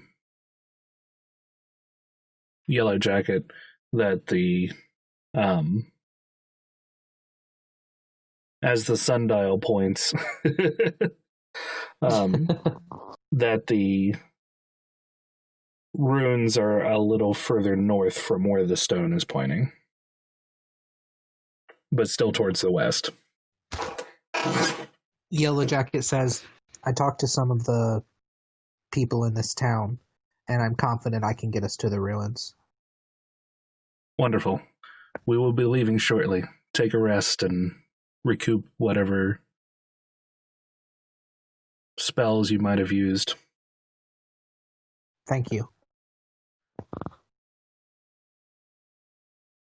All right. Okay. Do you guys want to do anything else before you decide to head out? Nope, we got all our potions from the apothecary or alchemist or whatever. We got the tracking stone. We got our info. I'm ready to roll if everyone else is. Yep, I'm good. All right. You guys go to leave, and as you're walking out the door, Toki kind of waves and tries to catch your attention, Zosin. I'll go over and see what he wants. I'm not going to say anything. Okay. I was going to say... Well, I mean, you can probably see it. I'm just not going to say anything to Toki. I'm going to wait to see what he says to me. Yeah, I'll just give you a nod as you take off. This. He says, so you're going to the ruins? I'm going to nod. Ever since the mayor opened those damn ruins, nobody's been staying here in my inn anymore. There is a fat sapphire in it for you if you can get those ruins closed. closed. We believe he may have desecrated them with all this metal he's bringing to town. I'll say that really low. We'll see what we can do for you. Yeah, if you can get anything, because he's charging people to stay the nights there. And nobody's staying in my inn anymore. I don't know anything about curses or cursed ruins. I just know that it's killing my business. Everybody wants to see the ruins. Nobody wants to see Toki anymore. That's a curse in and of itself. All right. I'll tell my crew. We'll see what we can do. We'll report back to you what we find. Thank you. I'll rejoin the group. Are the ruins in the direction that we came in from, or the opposite? You guys came in from the south. Okay. And the ruins are to the northwest. Has it been long enough until the workers are done working on the wall? Yeah, you guys rested for 2 hours. The sun has gone down. Or the sun has started to go down. It's about 6:30 right now. Okay. Zosin, did you want to try to find that mage that was working on the wall? No, that's okay. I can do it when we get back. Okay. All I wanted to ask him was about the markings, but it looked like filigree to me, elven decoration rather than a language. Okay. Also, as we exit the Toki's Pint and get out into the street, I'm going to inform the rest of the crew of Toki's offer of payment if we can convince everyone there that it's not a good idea to stay at the ruin. We may not have to do much convincing for that to happen anyway. Once we get inside of that big barred door, I feel like trouble will follow us. I was thinking, Tegan and Bucky, that we may want to announce our presence to the camp that's there immediately and inform them that we believe it's a dangerous place to begin with and that we intend on opening the door, and it might get even more dangerous and they might want to head back into town. That might even solve Toki's problem for the time being. Well, that sounds fair. That's a good plan to me. And if they don't listen, I'll show them my friend Mr. Warhammer. Bucky, I was hoping you would do it since you seem to have such a commanding presence. Hold on, wait, I've got a sounder for that. It'll never get old, shut up.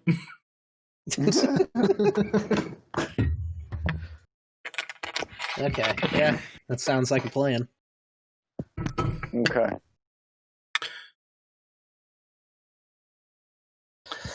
All right, so Yellow Jacket takes the lead then? Or do you want to take the lead, Tegan? No, since you're a ranger as well. If he is if he's confident that he can get us there, I believe him. I'll take up the rear. As I pass Chuck, I stop him for a quick moment and I look him dead in the eye and I say, Chuck? Yes? You may have a chance to prove your skills in battle. You think so? Yes, and for your sake, I hope that they're better than you contend. And then I just walk away toward the back. Okay. Just trying to play up to that my description of not respecting people who aren't proven warriors. Yeah. I mean, that's fair.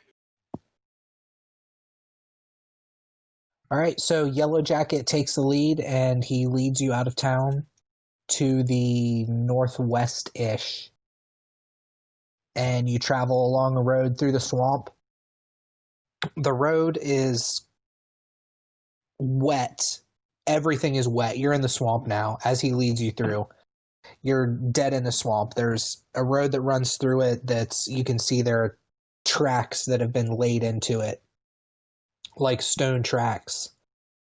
And as you're traveling along this road, at one point you see a wagon being pulled by a horse with a huge, it's a big wagon being pulled by a big horse And in the wagon itself is a giant bell. A bell about the size of a car. And there's a worker riding on the horse, and there's a worker in the back with the bell. 2 dwarven workers. And they pass you on the road. Hail, dwarves. Yeah. I was going to say, we're going to try and stop them. Talk to them. Hail, dwarves. What you got in the wagon there? The worker on the horse stops the horse. It takes it a good 10 feet because of the weight of the wagon as it slows down.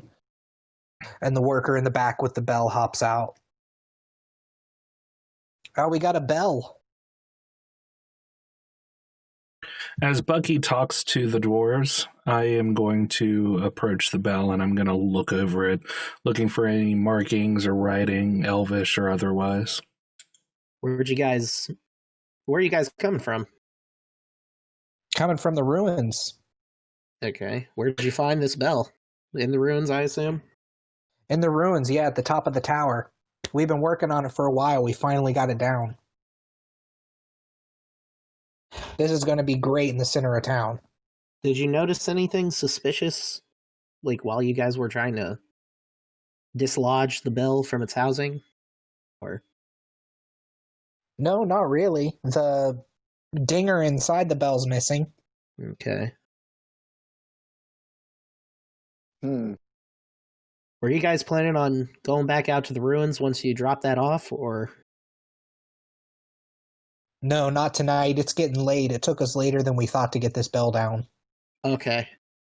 Good, because we're about to open the door in the ruins when we get there, and it's probably going to be dangerous, so I'd recommend staying at the inn until we can figure this mess out. You're going to open that door? Why? Well, we're from the Zosin, take over. I gotcha. We're part of an elite strike team, the Striking Vipers. We've been commissioned by your mayor to find out what's going on with the ruins. Actually, we believe that taking parts of the ruins away have awakened. You might not want to take this bell back to town. So what do you think we should do with it? Well, hold on a second. I'm going to look over at Tegan. Tegan, what's your take? Okay, so you're looking for the bell to see if there's any ruins, or to see if there's any sort of glyphs or filigree or inscriptions on it? Yep. I got a 15 history check. There are vines all over it, with fruit growing off of the vines. These are inscriptions, not actual vines. Like carvings of vines with fruits hanging on them. And then you see 3 crowns hanging from the vines. Okay. Is it anything that jogs my memory with a 15 history check? Like if it's just straight up like a symbol for Ehlonna, or if it's something a little more specific? It's not a symbol to Ehlonna. You know that. As far as what it represents, you don't know. Okay. This here, the vines, you see, they come down, and 3 crowns are attached to them. It's not a symbol to Ehlonna specifically. But I do not know this symbol at all, and it doesn't appear to be a maker's mark. What do you think, Buckenwald? What did you type in to get the history check? Exclamation check history.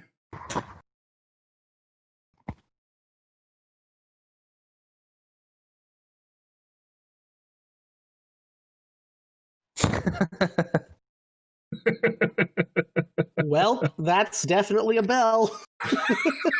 I'm gonna look at the dwarves And I'm going to ask them, my friends, how do you feel about possibly desecrating an ancient temple? I didn't really think a whole lot about it. We're hired to do a job, and we're doing the job. Maybe instead of installing the bell once you get back to town, you wait for us to come back and tell you whether it's desecration or fair use, just to make sure that you don't bring down more misfortune upon your town. If you're operating on the mayor's orders, we'll definitely do what you say, but we're not going to stay out here in the middle of the swamp. We'll take the bell to town and leave it in town, but we won't start installing it until we hear from you. Probably for the best. All right, well, thank you for the advice. the ancient dwarves of Milwaukee. Milwaukee. Milwaukee. We're not worthy. We're not worthy. Okay. Wayne's World reference. I liked it. All right, we continue onward. Continue on their way. Mm-hmm. The dwarves continue on their way. You guys continue on your way. Yay! On travel. Yay! Everybody's on their way. On the way to places. Tell everybody I'm on my way. No, like I said, it takes it's about half a mile away. So half a mile, when you're in shape, walking would be what, like 20 minutes? Yeah. Okay, yeah, so it takes you like 20 minutes. You walk along this road, like I said, is pretty new. The stones have been put down. It's not an entirely paved road. There are just stones separated enough that a wagon wheel can grab onto it and not sink into the mud.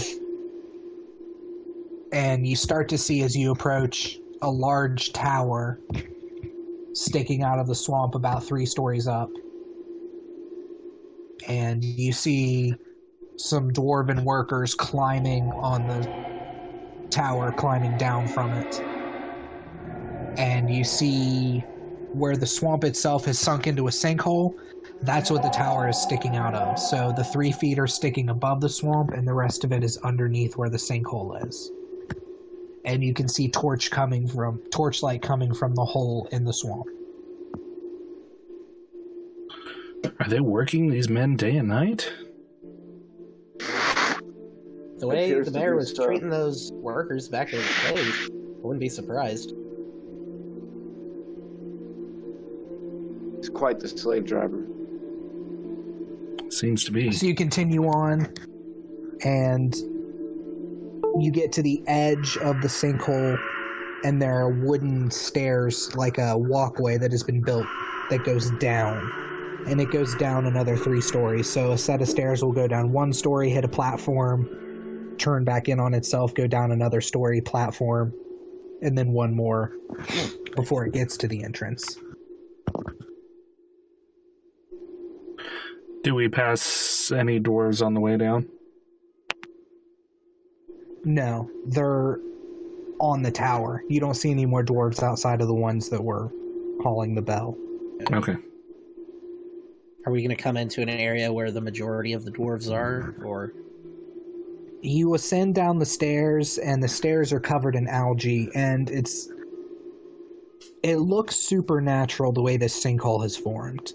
The water is flowing like waterfalls in a complete circle, except for where the stairs are built in and the ground around where the ruins are. Okay. So the stairs themselves are slick with algae, and you have to kind of balance yourself as you walk down them. And just the smell of water and death is washing over you as you walk through this area. Tegan. Yes. What does the stone say? I pull up the stone, I relax my arm and let it take over. The stone is pulling you away. Still towards the west? Yes. The stone is pulling away still toward the west. That doesn't Above mean... ground or below ground? Does it give me above. up and... it gives me above? Okay. It still seems to be pointing above ground. Okay. So, and by... Hold on, by above, because we are now technically below ground, yes?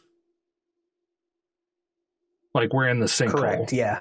Okay. Yeah, you're in the, if you've descended all the way, then yes, you are in the sinkhole. You're 3 stories down. Okay. So my hand is kind of raising up higher. But it's not pointing at the tower?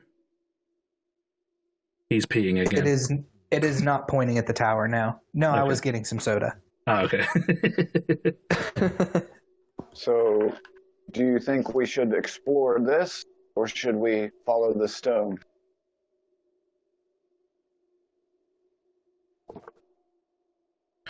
I have concerns for the children. And if we follow the stone, we may run into, since it's getting dark, we may run into this cloaked figure on the way. And do we think that the cloaked figure would have taken all the children to the same place? I would imagine so. I mean, it's unlikely that it wouldn't, but... Hopefully. Yeah. Well, here's an idea. Let's tell all these dwarves that we're about to go in here, and that they need to head back to town, so that nothing happens to them. That way we get paid by Toki. And then once they're all out of sight, we move on and follow the stone. Good plan. Did we notice an encampment when we came here before the sinkhole, or is everyone staying down in the sinkhole? As you walk into the sinkhole, down the stairs, and you're faced with the base of this tower and an archway that's inscribed. And through the open door, there's no door there, it's just an open archway. You can see people inside and torches lit and tents set up. Okay. I'm gonna light a torch as well. And I'm gonna walk up to the archway within earshot of the entire camp. And I'm going to loudly say, "Good people of the encampment." Does it draw any attention? There's people talking. This room is about the size of 2 gymnasiums. Mm-hmm. It's a pretty large room. So there are a couple people near you that hear you and look, a couple dwarves. But there's about 15 people in here total. Okay. So not everyone heard him? Not everyone heard him, no. Okay. What do I have to do to use my commanding presence? You just use it.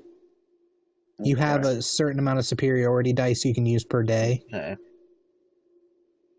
Okay. So I can just say, using my commanding presence. Uh-huh. Okay. Okay. I'm gonna kind of motion Bucky up towards the front and shrug my shoulders like they didn't hear me. Okay. Okay. And then I loudly use my commanding presence, be like, "Hey, you all have to vacate the area and go back to town." You hear people start to murmur. You walk into the ruins. Yeah. So they can hear you. So you're about a third of the way in and you exclaim out this. Yeah. And people hear you. I'm going to whisper in his ear, "The orders of the mayor." By order of the mayor of the town, you need to head on back. We're about to enter the ruin through that door, and we don't want anything to happen to anyone. You hear people start to mutter and say, "But it's late. What are we going to do? It's dangerous. It's the swamps." It's only a mile, and Toki's been kind enough to say that he has rooms there at the Pint. People start to nod and gather up. You notice it's mainly dwarves. There's some women and some children. It looks like this is where the workers have been staying. So the workers' wives and children are here as well. So they all start to pack up and roll up their tents. You notice that there's 2 people that are kind of sequestered at the back. The door that's barred you can see because this is a big open area for the most part. There are 2 people that are camped by the door, and they watch and they listen to what you say, and then they go back to what they're doing, sitting and talking in front of their tent. Okay.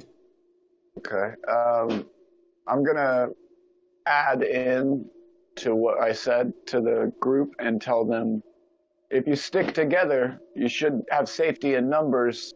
And then I'm gonna look back at Tegan. Should we send Yellow Jacket or Chuck with them, or should we just assume they'll be fine? Yeah, send Yellow Jacket. He'll be able to help if anybody gets lost. Yellow Jacket? Yes. Lead these people back to town. I will do as you say. Now, what's the deal with the people in front of the door? Also, before that, Tegan or Zosin, ask around the women and children and see if they've encountered anything of this cloaked figure. Because if there's children out here, like, why would the spirit or whatever the cloaked figure is go all the way to town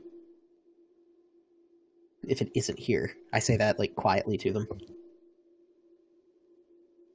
My thoughts are this: if the mayor was the one who ordered the desecration of this temple, whatever force has come out might be targeting him and others who have actually taken part in the desecration. It could be that they've targeted kids here as well, though. I can ask around. Okay. Yeah.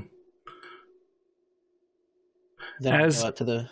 As we assist in gathering the people up, Zosin and I will do what Bucky asked and just kind of ask around, see if they've seen any cloaked figure during the night, or if any of the children here have gone missing as well.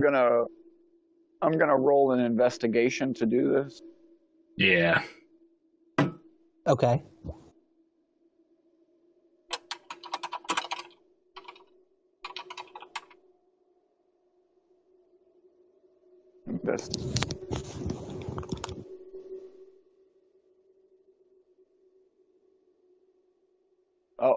Yeah, I got a 7. It's a 20 between the two of us. I got a 13. Okay. Most of the people laugh about it and say we've heard stories of the cloaked figure. There's no cloaked figure. One small child, though, as you're talking, kind of tugs on your sleeve, Zosin. Okay. And says, I saw a figure.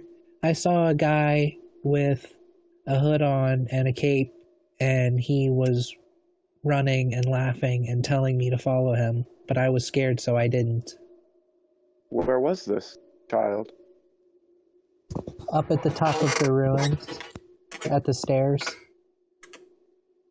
Okay, thank you. Stay close to your mother and father. I will. I'm going to pat him on the head. Okay. And then I'm going to say, if you don't, you'll die. Fucking hell! just flatly. He runs off. Yeah. Okay, now what's the deal with the 2 people by the door? You see an elf and a dwarven woman sitting by the door, and they're talking. Does Do you the want to dwarven approach woman them? have a big old beard? No, the dwarven woman actually has her head shaved completely. No. And no beard, and her skull is covered in glowing tattoos. Okay. Ah, she's the Avatar. Can she bend all 4 elements? Are you asking her out on a date? No. Approach her, Bucky. Approach her. We're trying to do a job, damn it. I'm going to follow behind Buckenwald as he approaches. Okay. I'm I'm going to continue helping pack up while they do that. Good. Did you not hear? The mayor ordered everyone to vacate the premises. The dwarven woman looks up at you, spits on the ground, and then turns back to the elf that she's talking to. Well. And it sounds like they're discussing ways to get through the door. I tap Buckenwald on the shoulder and I lean in. I believe these are adventurers. Yeah, I was hoping, though, that everyone would leave so that then we could just fuck off in the other direction the way of the stone. We still can. Although we might give them warning about going in. Let me take over. Does it look like they'll listen? I'm going to approach the adventurers. Okay. Excuse me. The elf looks up at you. I say in... He has metallic silver hair pulled into a bun, revealing sharp facial features. He is very slight of frame and stands 5'5". His clothes are a set of very fine green robes that show signs of wear. Excuse me, I say in Elvish. Ah, finally, somebody who speaks the language. Yes. We have been sent here by the Pyrrah military. We are the Striking Vipers. I'm going to see if that has any recognition first, but I won't make it a super long pause. Give me 1 second here. Surely. Sure. What do you type to roll? Exclamation mark roll 1d20. Yeah.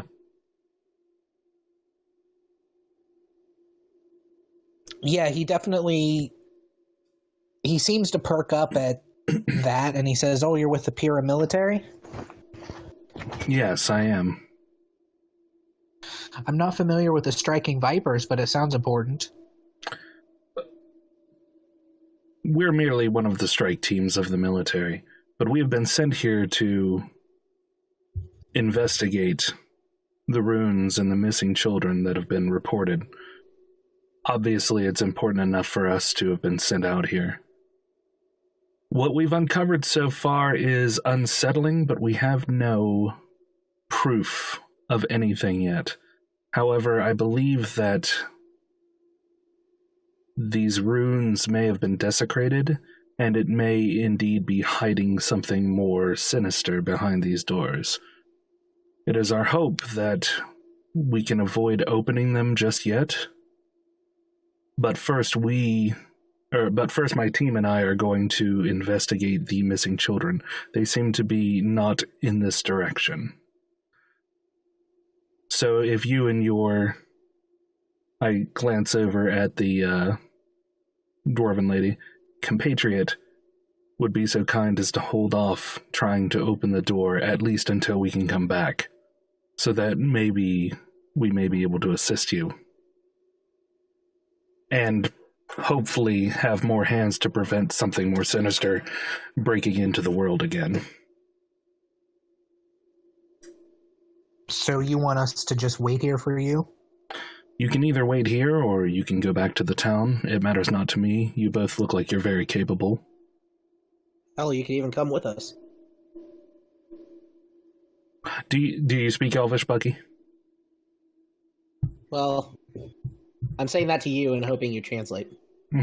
Yeah, but I'm speaking in Elvish, so you didn't know what I said if you don't speak it, so... Do I? Fuck. You do not. You speak Dwarvish and Undercommon. Well, shit. Forget everything I just said. Okay. Or if you feel so inclined, you can also come along. We've been trying to get into this door for 2 days now. We haven't been able to figure anything out. I've been throwing magic at it. Desna's been throwing her lock-picking at it. We can't get it figured out. It's like it's some kind of ancient lock. So we'll keep working at it. If you want to come back and help us and you might have some better ideas, that would be great. We don't mind waiting. If we get it open in the meantime, we'll wait for you if it's an extra pair of hands. If you can at least figure out the lock, I would recommend not opening the door itself. But from the sound of it, by the time we return, you may not have it figured out. So, in either case, that would be my suggestion. Okay, we can do that. And one last... When we get inside, we split the loot? Yes, of course. 60-40? Pyrrah military. We'll take the 60. And then I turn and walk away.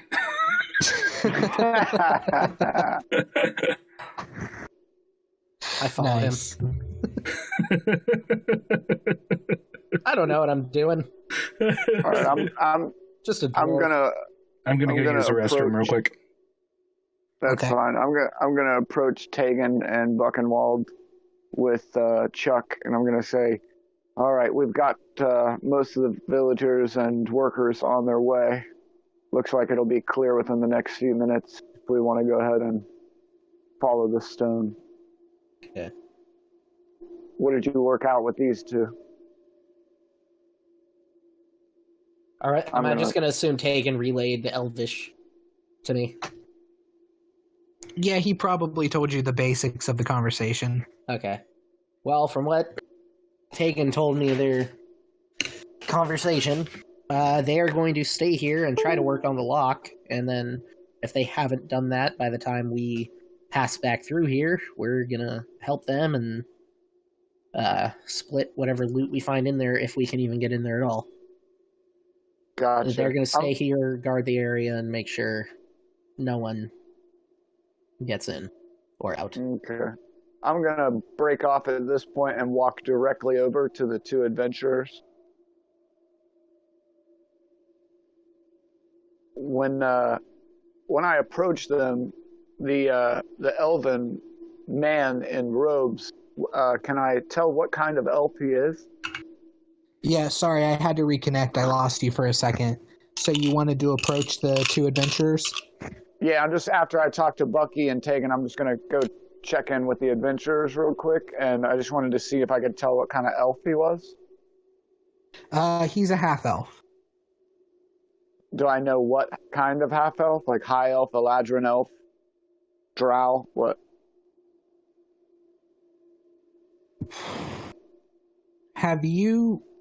He definitely has high elf features. Are you well traveled? Like, have you traveled outside of this continent?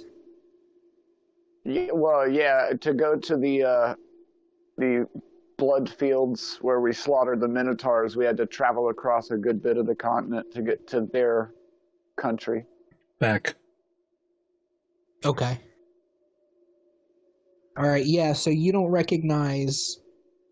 He looks like a high elf, but he has features slightly that you don't recognize. So you can't quite place what kind of elf he is. Okay, gotcha. Alright, that's all. I just wanted to kind of give him a once-over. What about the dwarven woman? What kind of clothing is she wearing? You said she had glowing tattoos? Yes, she stands 4'11" with a shaved head and face. Her skull is covered in shimmering, seemingly magical tattoos. She wears a blue jumper and wields a metal staff with a bronze censer on top. Okay, have I seen anything like those glowing tattoos before, or are those entirely exotic to me?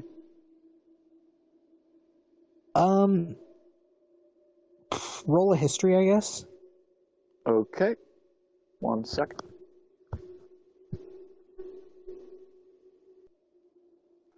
Never mind. I got a 3. Wait, would I be able to? Yeah, if you want to try to guess, or if you want to try to see if you know anything about the tattoos on her head. Yeah, Zosin, you can't place them at all. They just look like exotic tattoos. Okay. What do I type for that again? Slash? Exclamation point. Exclamation point, check, space, history. Oh, hey. Hey, natural 20. That's 20. Woo-woo. Yeah, Lord. you recognize these are... let me find where I wrote it down. These are tattoos dedicated to the god Ula, who is the goddess of hills and mountains. So one of the dwarven gods. Okay. Nice. Also ends up making a little more sense, too. What do you mean? That Zosin wouldn't know, but Buckenwald. Yeah. Yeah. Gotcha. Okay, yeah, after that, if you're ready, we can follow the stone. I've made sure that the workers and the villagers will be out of here in the next few minutes. And Yellow Jacket will be accompanying them. All right. Yeah, they're already starting to clear out.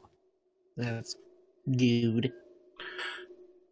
Once everybody's a little bit off into the distance, we'll go ahead and ascend back to the top, and I will let the stone guide us. Okay, how are you guys doing on time? We're at 9:13 right now, so we've been playing about 2 hours. What are you guys looking at time-wise? I'm good. It's up to everyone else, but I'm good. I have to work at 11, so I'll have to wake up at 9. So I'd say maybe another 45 minutes, and then we should probably call it.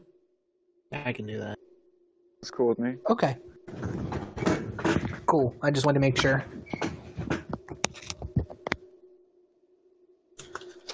Alright, let me get my notes here. So when we get to the top here, what is the land looking like? Is it still all completely soaked, swampy land, or is the temple kind of on harder, drier land? The temple is surrounded by swamp water flowing down like a waterfall. But the temple itself, the floor is on hard land. Once you get to the top of the stairs, you're on hard land a little bit where the road ends, because the road goes basically straight to those stairs. Mm-hmm. Gotcha. But okay. You're in swamp still.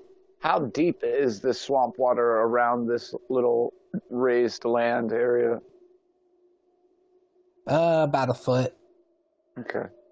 Gotcha. All right. And I'm guessing it's getting about pitch blackout. Yeah, it's starting to get pretty dark. I have a torch lit still. So if you could describe to me what the complex looks like. There's the sinkhole that we immediately come to, right? Uh-huh. And then where is the building? Is it like beyond the sinkhole north of it, or is it kind of northeast, west? Where's the actual building? The building is directly inside of the sinkhole. Oh, it's down at the bottom of it. Okay. Mhm. Yeah, it's down at the bottom of the sinkhole and then rises 3 stories above the sinkhole as well. It's a tower. Okay, so it rises above the sinkhole as well. So once we're at the top of the sinkhole, there's still 3 stories above and 3 stories below. Correct. Okay. And is there anything else around the sinkhole that looks like a structure or ruins or walls, or is it just the sinkhole? well, It's just the sinkhole. the top of the tower was about ground level. Isn't that what you said? Because No, the top of the tower. There's a couple stories up, I guess. Yeah, the top of the tower is a couple stories up. Oh, okay. I misheard you earlier then. Are there any walls around the sinkhole, or the walls at the base of the sinkhole, like time has put all this land here, or what has happened? Like, It looks magical. There's no walls that are holding off the waterfall or anything. There's no walls left from like what this used to be, what this building used to be. where are they getting the metal from? The tower itself has metal on it. So And they've whenever been you were on tearing the- into the tower. Yeah, whenever you were on the Okay. inside, you noticed that the floor was a mosaic Okay. of different colored. It looks like maybe it made some sort of picture, although you couldn't tell from where you were standing what the picture may have been. Right. But it was just whenever you walked into the base of the tower, there was a ceiling right above you. like 1 story above you. So it wasn't like you could see all the way up to the top of the tower from where you were. Another quick question, sorry to be so inquisitive, but when we get to the top of the sinkhole and we're standing around it, how far away from the edge of the hole is the beginning of the tower wall? Is it like 10, 20, 30 feet to the tower from the edge of the sinkhole, or what is it? Like how much space? I'll say around? About 15 feet. Okay, are there windows on this tower, or is it just solid? Yeah, there's windows. Okay. The windows have been covered in grime and darkened with time, and you can't see through them. Okay. Real quick, with a perception check that I'm doing right now, with a 19, do I notice any areas that we might be able to use for ingress and egress from the edge of the hole into the tower that might be viable via rope or grappling hook or something like that? To get into the top layer of the tower? Or at least level where we are at on the sinkhole, like, just from the 15-foot gap, is there anywhere around the tower that we might be able to use to connect to the tower to either climb up to a window or climb into a window or anything, or is it not like that? Is it not accessible like that? There's no man-made structures, but there's trees all around you. So you could probably tie a rope to a tree and then throw a grappling hook over to the tower and try to shimmy that way. Okay. That's just something to keep in mind. All right, yeah, I'm done. I just wanted to know what kind of the situation was. But yeah, we can do whatever now. Would he be able to toss me? No, because my strength sucks. Mine too. Yeah, isn't your strength like 8? I think it is. Hold on, let me check. But I think I dumped my dump stat was strength, so it's not good. Yeah. What about Chucky? Could he toss me? With his Probably. 4 arms? He has 4 arms. Whoa. And then I ask him not to tell the elves. My strength is +0, so it's a 10. Yeah, I'm not very strong. All right, so Tegan. Yes. What does the stone say to you? I hold it up and I loosen up my arm and start to follow it. Okay, you start trudging through the swamp. There's no roads or anything. You're just straight trudging through swamp in the direction that this is leading you to. Okay. I'll follow behind him second in the marching order. I will continue forward very carefully. Trying to keep my eyes, using my body to feel the stone and follow it, and using my eyes and ears to watch out for snakes and other creatures. Yeah, it is like dark AF. I have dark sight. And we have we as elves have low light sight or whatever they call it. I don't know. I have a torch out, and I'm also going to use my sturdy longbow to kind of use it to prod the ground so that we don't drop into a sinkhole of some sort as we go. Okay. Is Chuck just holding on to me then, since he can't see shit? Again, he has a torch out with the torch. Okay.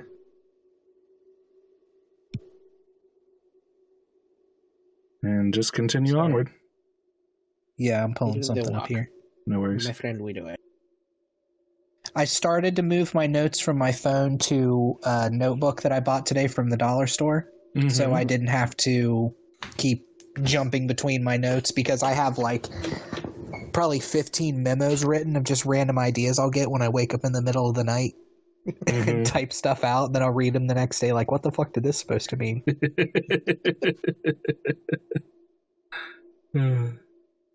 Yeah. Oh shit! I have a Misty Step teleportation spell. Teleportation spell. Sweet. I can teleport once to. It's my Fey ancestry. I can teleport to one space 30 feet that I can see. Oh, nice! That's so you can fucking teleport cool. straight to the tower. if I wanted to, but I don't want to leave everyone behind. But yeah, Right. I just found that out in my character sheet. Yeah, we're just going to continue on for sure. But that's awesome. All right, Tegan, roll a perception. Okie dokie.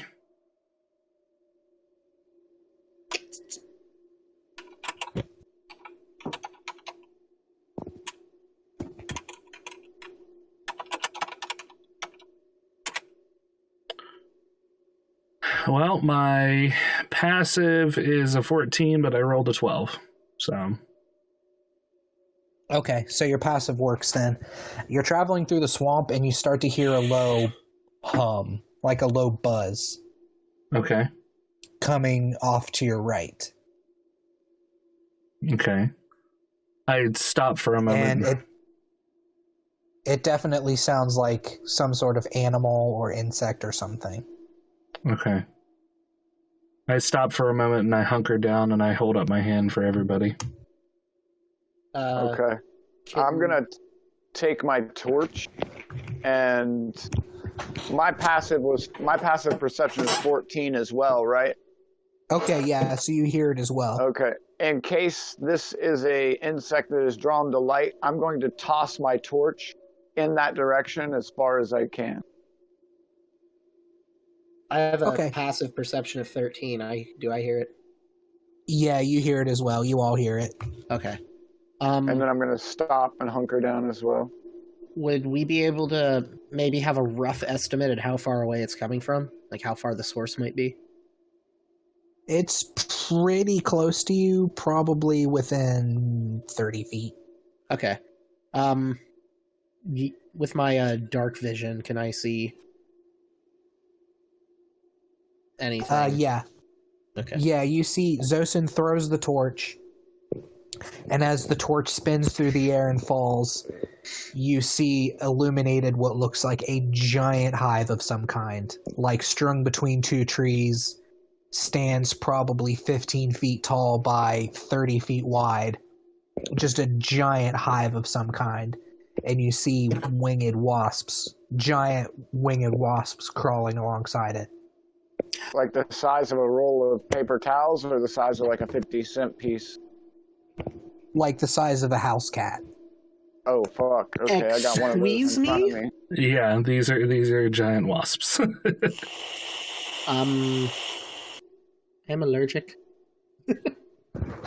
Anybody got an EpiPen? I have a defense against poison. I am the EpiPen. Oh, fuck yeah. So if you guys get stung, just take my blood. I'm gonna use our striking vipers hand communication and ask Tegan for an order with my hand motion. Like, what now? I am going to signal back to avoid unless encroached upon. Okay. I'll draw my rapier and wait. What? Quick question to Brandon. What is Chuck doing during all this? Is he kind of just there? Yeah, he's with you. Okay. He doesn't have his swords drawn, but he's following with you. I'm going to motion to draw weapons, but I'm also going to motion to continue onward. And I'll just lead a path much more slowly and circling around as I can. I'm going to whisper to... Has Chuck put out his torch? Because if not, I'm going to whisper to him to put out his torch. He hasn't put out his torch because he didn't hear what was going on. Okay. Yeah. But he stubs out his torch and then reaches out a hand and grabs your shoulder, Buckenwald. Okay. Because he can't see. Andy has an eye patch, so he can only see out of one eye. Okay. Oh, yeah, I forgot about that. Okay. Let's move the fuck on. I wonder if he could carry me on his shoulders and then I just pull his hair like Ratatouille. With the forearms. Alright, yeah, you guys move the fuck on. Okay.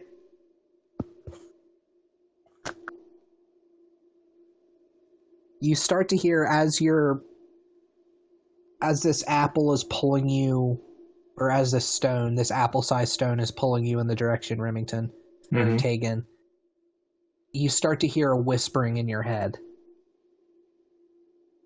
Okay. And the whispering is saying, "Come, follow. Come, consume. Have fun, follow." Are we Just far... over and over. Okay, are we far enough from the hive now that might be able to carry on the conversation? You're about 5 minutes from the hive. Okay.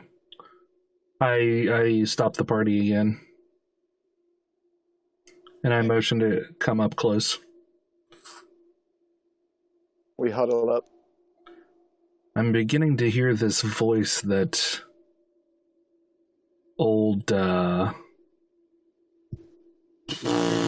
Roderick was saying.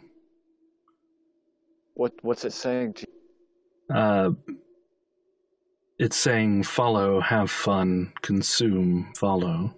Just different permutations of this. Are you sure that's not just your lust for drinking and partying? I give him a dry, responsive look. Okay. Sorry. I had to make sure. Remember that one time in Zelfera where I had to drag you out of the bar? I'm just asking. That was one time and one time only. Quit bringing it up. You know I'm embarrassed. It was for my quinceañera. We had to buy you a brand new set of pants after that. Brand new set of greaves. That's because the blood wouldn't come out. All right, okay. So, where is this voice coming from? It's coming from inside of my head. Well, then we should split it open. I'm kidding. My character visibly stifles a laugh at that. All right. So, what should we continue? We should. I believe we're getting closer to the entity that might be stealing the children. So we should definitely be on high alert. Do you feel like a compulsion to obey? DM, do I feel a compulsion to obey?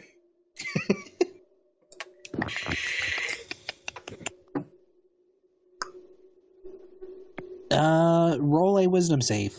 Okay. I have advantage on being charmed, so. It's not a charm, Remington. Okay. Just letting you know. Check whiz. Got a 17. You are not compulsed to do anything. Okay. No, I have no desire to comply with the voice in my head at the moment. If you start to feel that way, let us know so we can help. I will try my best to do so. Zosen and Buckenwald also roll a wisdom saving throw at this point. Okay. Just check whiz or check wisdom? Either or. Well, I suck at digital rolls. It is definitely taking the bite out of you. You've got the cursed digital dice. What'd you get? A 4. I might have 19. to start rolling real dice. I think I'm allowed to re-roll once, though, because of my swashbuckler background. I'm not going to waste it on this, though. I'll just go ahead and let it ride at a 4. I got a 19. Okay, Ethan, roll a D8. Okay. I'm going to just do it with an actual D8. Okay. All right. I got a 5. It's a respectable number.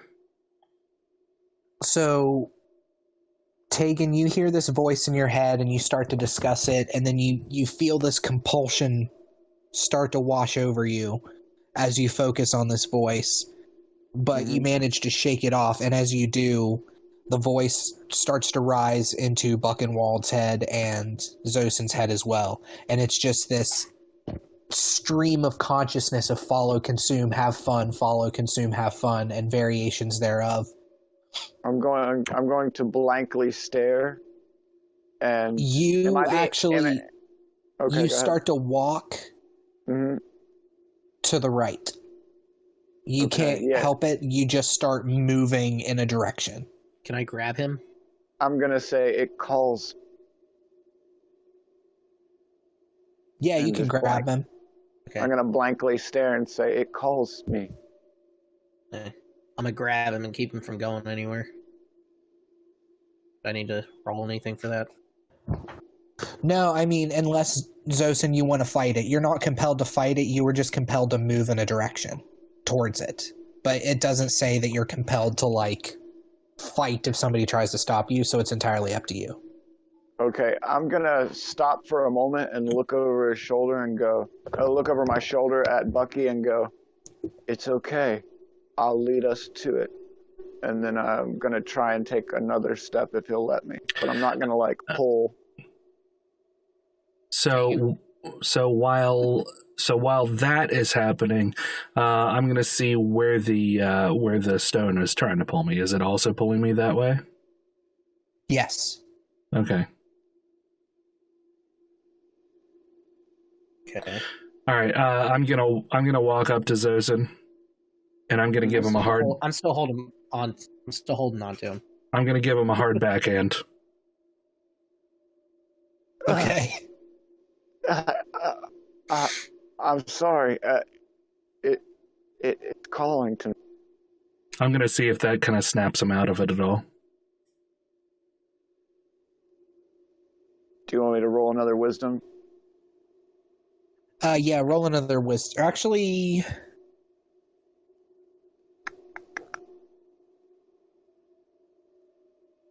no, you don't need to roll another wisdom yet. Okay. It snaps you out of it. Okay. I'm gonna look him in the eyes. I'm gonna shake my head and blink a couple times. Thank you. What were you gonna say, Brandon? Giving me a good slap. In the direction that Zosen was heading, you see what looks like an oil slick on top of the swamp. Do you have dark vision, Rim? Or Yeah. You have low light vision, right? Well, no, they did away with low light. It's just all dark vision now. Yeah. It's all dark that's vision. right. Okay, yeah. So you see what looks like an oil slick on top of the water that's undulating and moving. And you see flashes of eyes and teeth as it moves its way. And it was moving, you slap Zosen, and then you see the thing stop. And now you can hear it not just in your heads, but out loud. This chattering going on over and over. Okay. Okay. I'm going to make a check. And I guess it would be... There's no nature. Yeah, there's no nature. I'm going to make a nature check. Fuck, dude. I'm rolling in regular dice. Fuck this shit.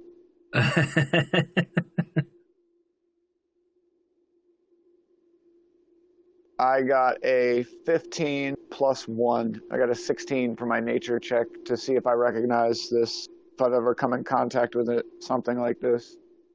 No, this is nothing natural at all. Okay, gotcha. It looks like this. Ooh. What in the fuck knuckles is that? That, sir, is a gibbering mouther. Yep.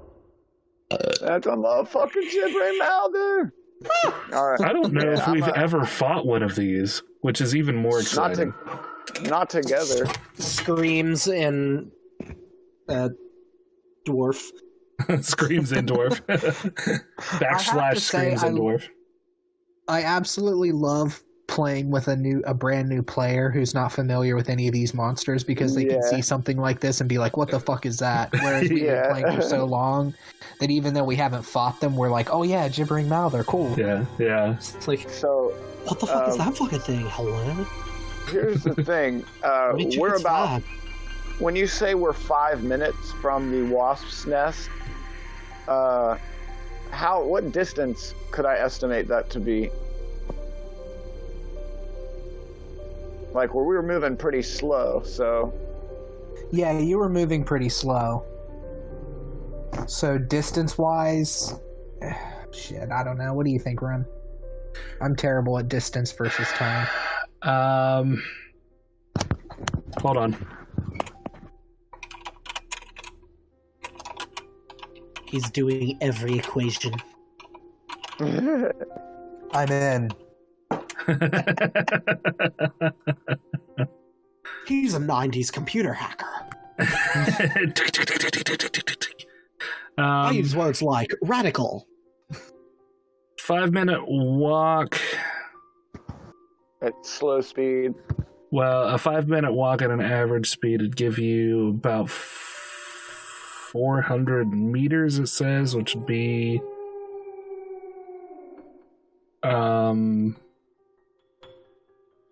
maybe about a quarter of a mile as a crow flies. Okay. I'm gonna look over at Bucky and Tegan and say, what if we led it back to the wasp's nest instead of facing it head on?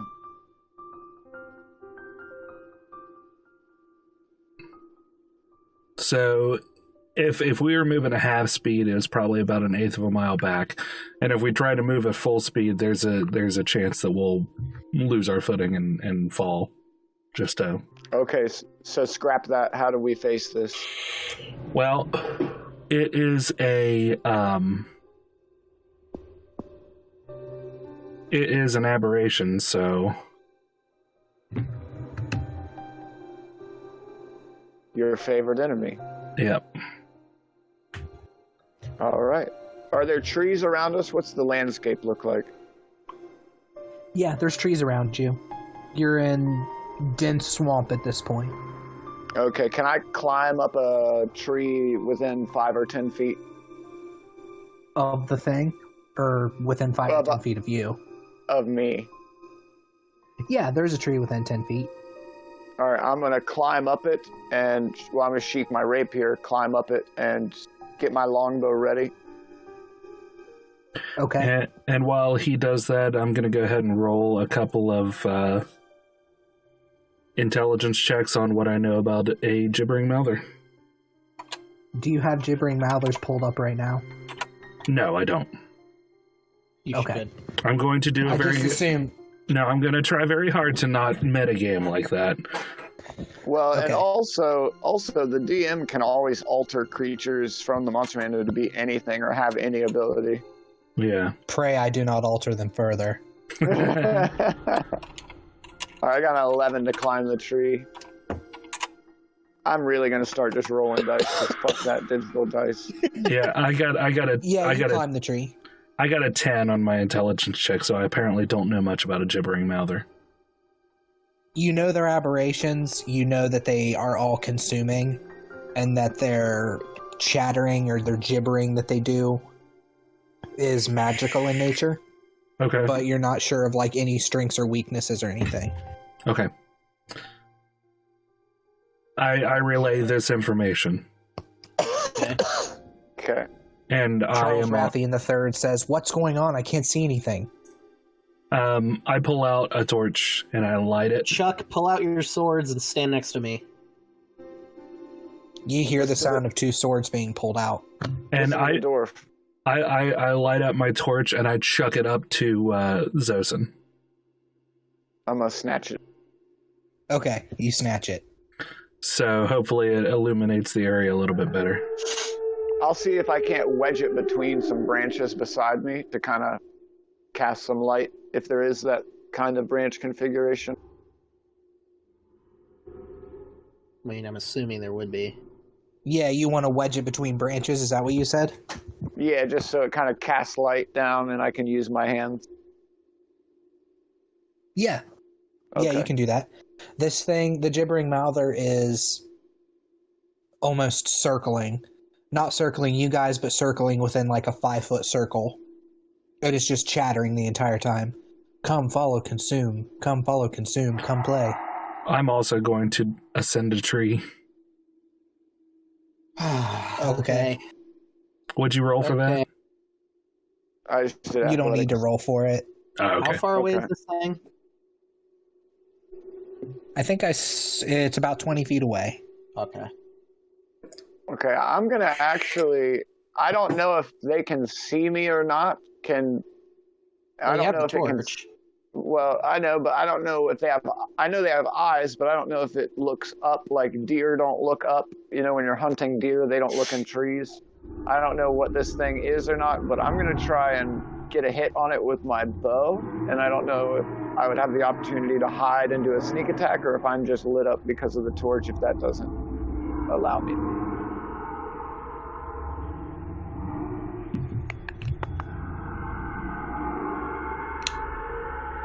It doesn't entirely. say. It doesn't say, so I assume you can get a sneak attack on it. Okay, all right, gotcha. I'm going to I'm going to try and get a let's see here. Ability saves action. Rapier +7. I'm gonna. Oh, you're using your rapier? Well, I'm sorry, not rapier, longbow. It's okay. I believe I just looked at the wrong one. You want to catch the Rona? It's still a dex. It's still +7 though because I had my dex.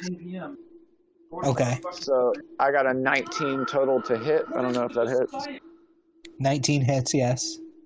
Okay. I'm gonna light a torch real quick and shove it into one of Chuck's forearms. One of the two that isn't holding a sword. Like, here, can you see now? Yes, thank you. I got 19 total with all the sneak attack and everything, all told. Alright, you fire an arrow into its amorphous body, and it shudders and tendrils shoot out of it, and mouths and eyes, and just... It's this eldritch monstrosity, basically. Right, yeah. But it seems to have reacted to the damage. Okay, so it seems like it actually hurt it? Yes. Okay, alright. It can take damage. So, I'm gonna say that loud enough for everyone to hear. Everybody roll non-magical weapons now. Okay. My initiative is +. I got a 6. And we're all rolling for initiative. Yep. What's that? Just check initiative? Yeah, you roll a d20 plus your initiative. Mine initiative was 4 and I rolled a 2, so I got a 6. Yeah, there is a way to track initiative in this app. I just haven't played with it to figure it out yet. Yeah, it seems a little complicated.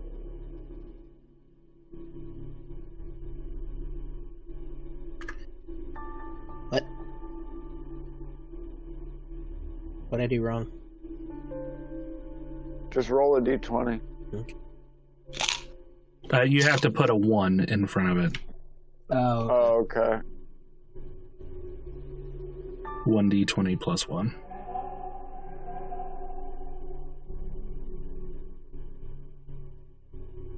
You got a 1. You fucking kidding me? Well, that's a 2 then, right? Yeah, that would be a 2. I only got a 6, so it's not a big deal. What the fuck is mine? +2. Roll 1d20 plus 2. Should just roll the actual dice. Those digital dice, fuck you, bro. I got a 15. Nice. Bucky, next time you want to use a lowercase d too. I think that matters. Yeah. Can you guys hear me? Yeah. Yeah. Can now. Okay, yeah, it keeps cutting me out. Well, it's done that twice now. It's cut me out. Okay. So Bucky got a 1. Yeah. 2. He got a 2. We got a 2. You got a 2. Yeah. What old Chuck get? Oh no, Bucky got a... Bucky. I rolled that again just to make sure. Okay, I was gonna say anything wrong.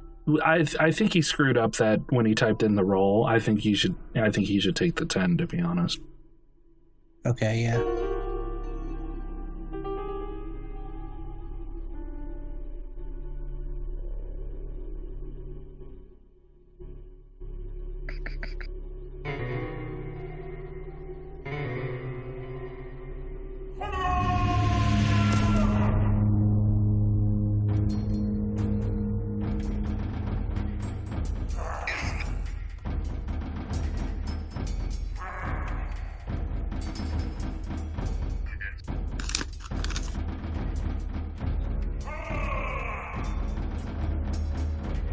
Wow, this thing doesn't even have an initiative. Oh wait, no, it does. Fuck.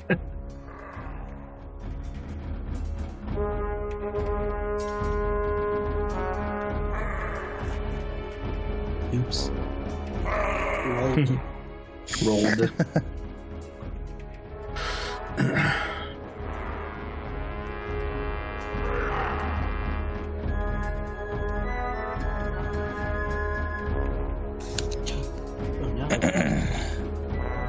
Alright, so Tegan, you are first. Okay.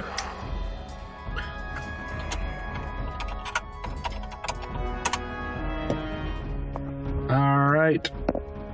I rolled a 9 and got 7 on damage. If I Okay, hit. a 9 hits. A 9 hits. Nice. Whoa. And you got 7 for damage. That is correct. Okay. You're up in a tree as well, right? Mm-hmm. Okay. I guess from there I can just take my second action then. We're the tree boys.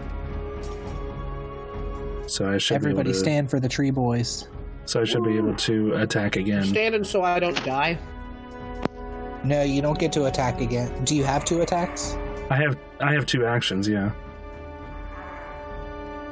Can you do 2 attacks if you don't move? I thought Yeah, you could just do 1 attack and a move. Yeah, it says actions attacks per action 2. Oh, okay. Yep. Yeah, so you do get 2 attacks. So go Okay. ahead and roll again.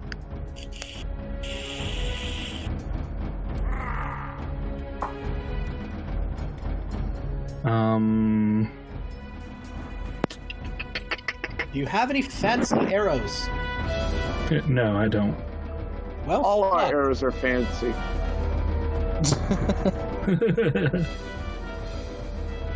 They're striking viper arrows.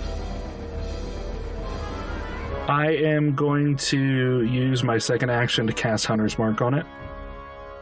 Okay. And that'll be the end of it. All right. It is Chuck's turn.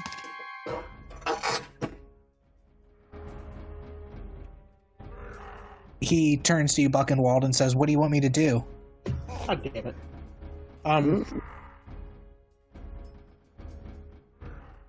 Now, do I want to be a dick or do I want to? How far are he and I from the thing? 20 feet. And how far can he move? And moving takes an action, right? Yeah. He can move 30 feet. Okay. Okay. One of the maneuvers, if it has a no action in parentheses next to it, what does that mean? Does that take up an action? Or What's the maneuver? bait and switch? That means you can take it without taking an action, I think. Okay. Now, could I move up with Chuck behind him? Or would I have to wait till my turn and do an action myself? You would have to wait until your turn, but you can tell Chuck to wait. Chuck can hold his action until it's your turn, and then you guys can Right. move together. Yeah, you can hold actions until a certain condition is met. So you can say, I can wait to fire the arrow until my friend jumps above where I'm firing. Okay.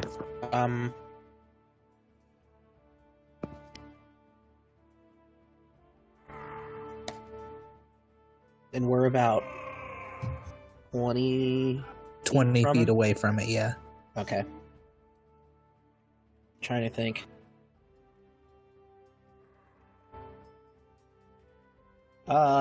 Since the monster and I both rolled a 10, what does that mean?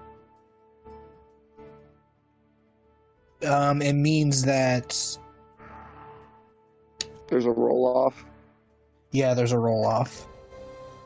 Okay. or the DM's discretion, one of the two. Yeah, so roll a d20 and don't add anything to it, Bucky. I didn't realize you guys both rolled 10s.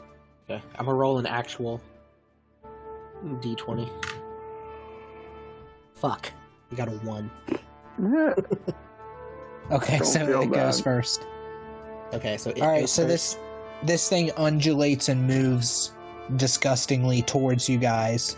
It moves 5 feet towards you guys, and then you hear a loud come from it, and it spits a glob of something directly at you. Can I hold up my shield? That's Who's added you? into your AC. Okay then. Who's you? Bucky and Chuck. Oh, okay. Buck and Chuck. Fucking Chuck. Okay, so roll a dexterity save. That's...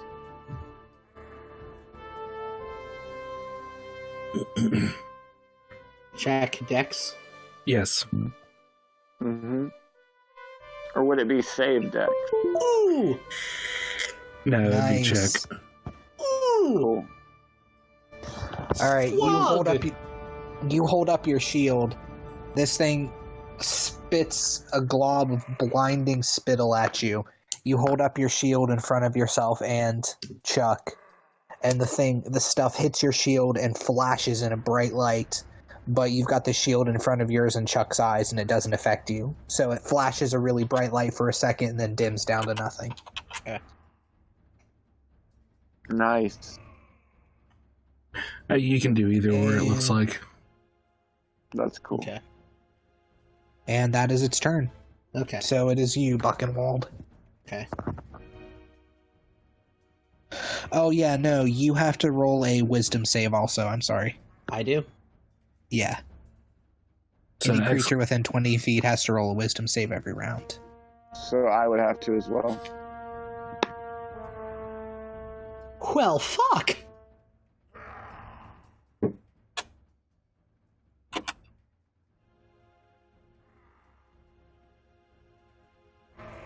I got an 11. So Okay, so you're good. Bucky, roll a d8. and if he's good, then I'm good. Yeah, you're good, Rim. Kagan. Hey!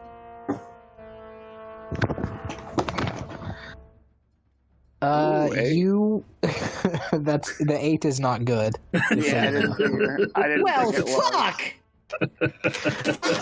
Roll, But nice roll an roll. attack. Huh? Roll an attack. Whatever weapon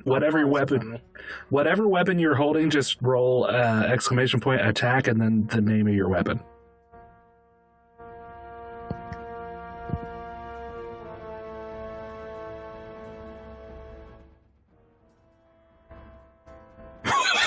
You got a fucking natural 20. Oh my god. Bucky, don't kill someone. Is this good or bad? This is That's so bad. Uh-oh. It's real bad. What's happening? The voice Killed is Chuck.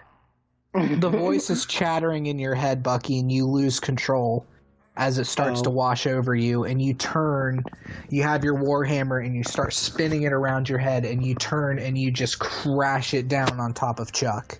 Oh, fuck. Fucking Oh poor my Chuck. Right in the head, you just crack him down and kill him. Aw, One hit, just- Whoa. damn it, Fuck. Chuck!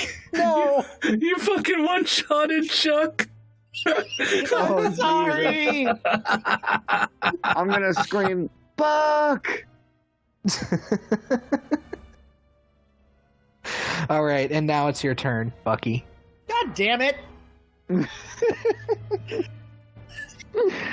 He cries. Oh, fuck me. Now it's my turn? Yeah, now it's my your You know turn. what? Yeah. God damn As it. As this happens, since I can talk as a free action, I go, I call those magic arms.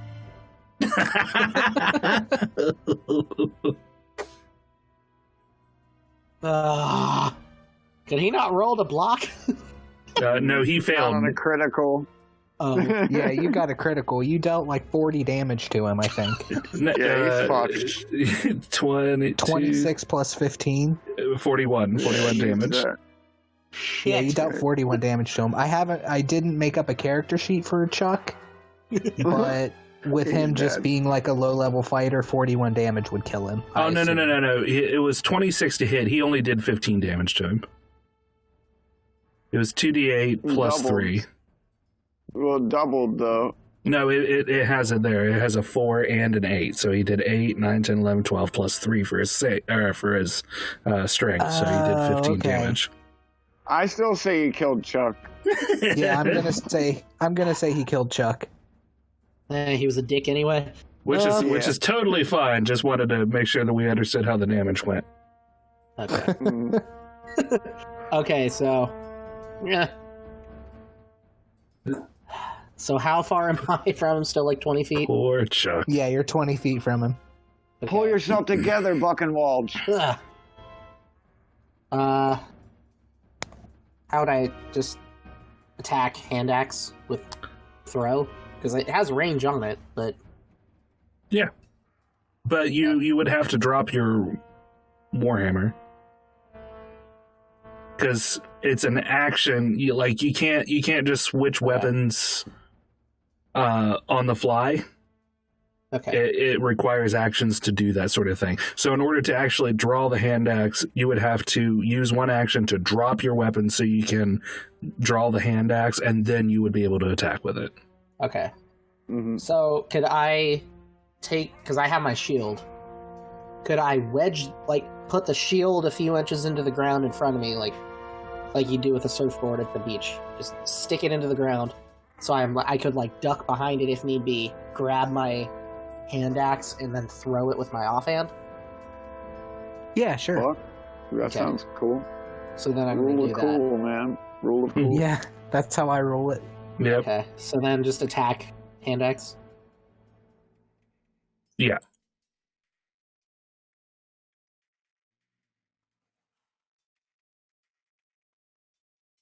$13 to hit. And then 9 damage. Got full damage on that too. Yeah, for sure.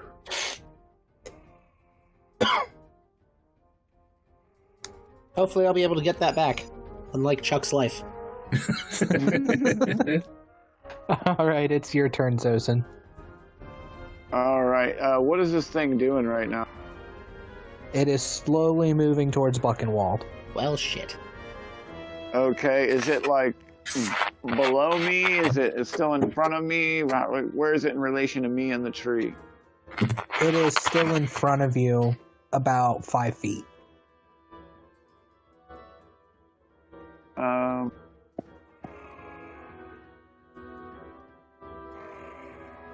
I am going to...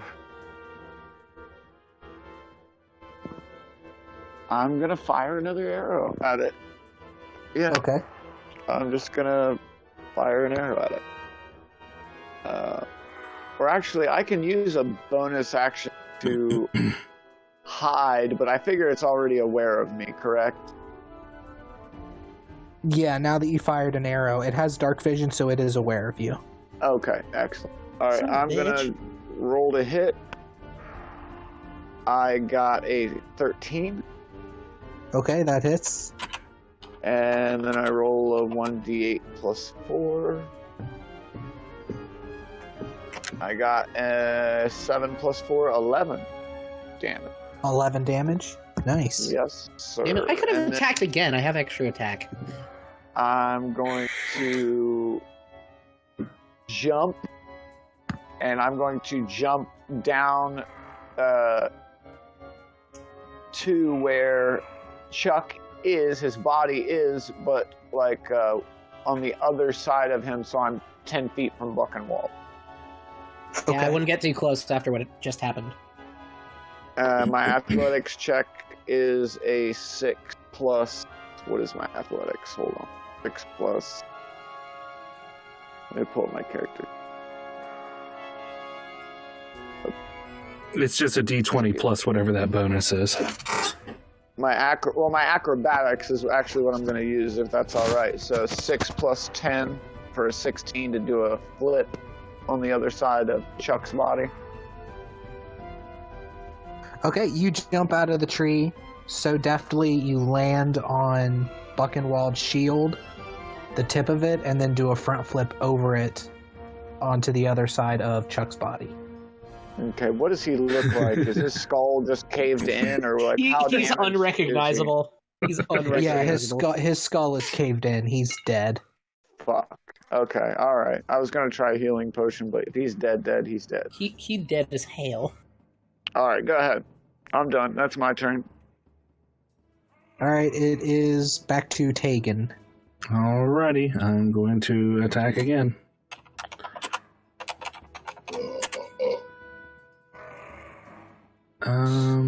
Let's see here. 4 damage. Well, 2 plus and then 2. you roll an extra d6. Yeah, for that. I think I had to put like cast Hunter's Mark and then T for target, but okay. Roll 1d6. So 4, 5, 6, 7 damage. And then I will do so again.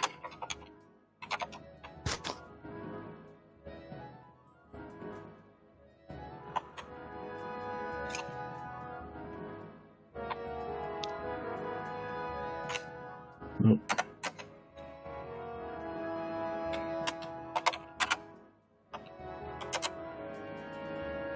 Okay, so 4, 5, 6, 7, 14, 19. 19 damage total. Alright. How do you kill it? I shoot 2 arrows into its amorphous body. Sorry, there's not really a cooler way to do that. It's a fucking writhing mass of flesh. You could do a 360 no scope off the tree. I do just that and land next to Buckenwald. Alright. Yeah, you kill it. A comforting hand on his shoulder. It lets out what sounds like 10 people all screaming in different pitches at once. Oh, that was as it melts into the swamp. Is there anything left of it on top of the swamp water? There's eyes and teeth and like sludge. Gross. Okay, I'm gonna reach down with one of my glass vials and kind of scoop up a little bit of its ichor and an eyeball in it and plug it up and put it in my satchel.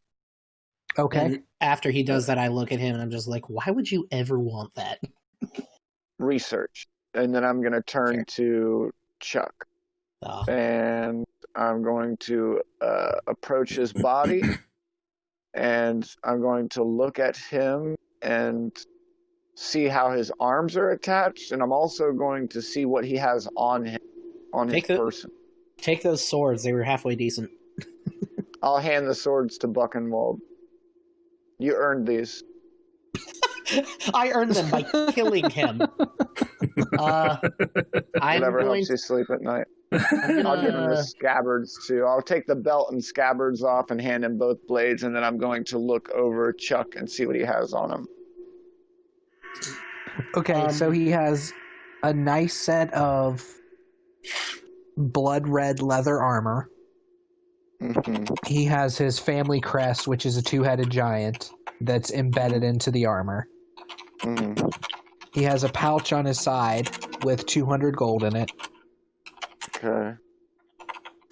He has a couple days worth of rations in his pockets. Okay. And he also has a brooch on his neck that is like a dolphin. Dolphin brooch. Okay, now does he have a pack on that has his stuff in it? No, what he has is what I told you. Okay, I'm going to take off his armor since we really can't take his body back. And what kind of crest did he say he had? A Wrathian? I have it typed in. Okay. Can you send that to me later? It's in the chat. Okay. And I'm actually going to remove his arms with a knife if I can and put them in my sack. Okay, yeah, you can. Which arms?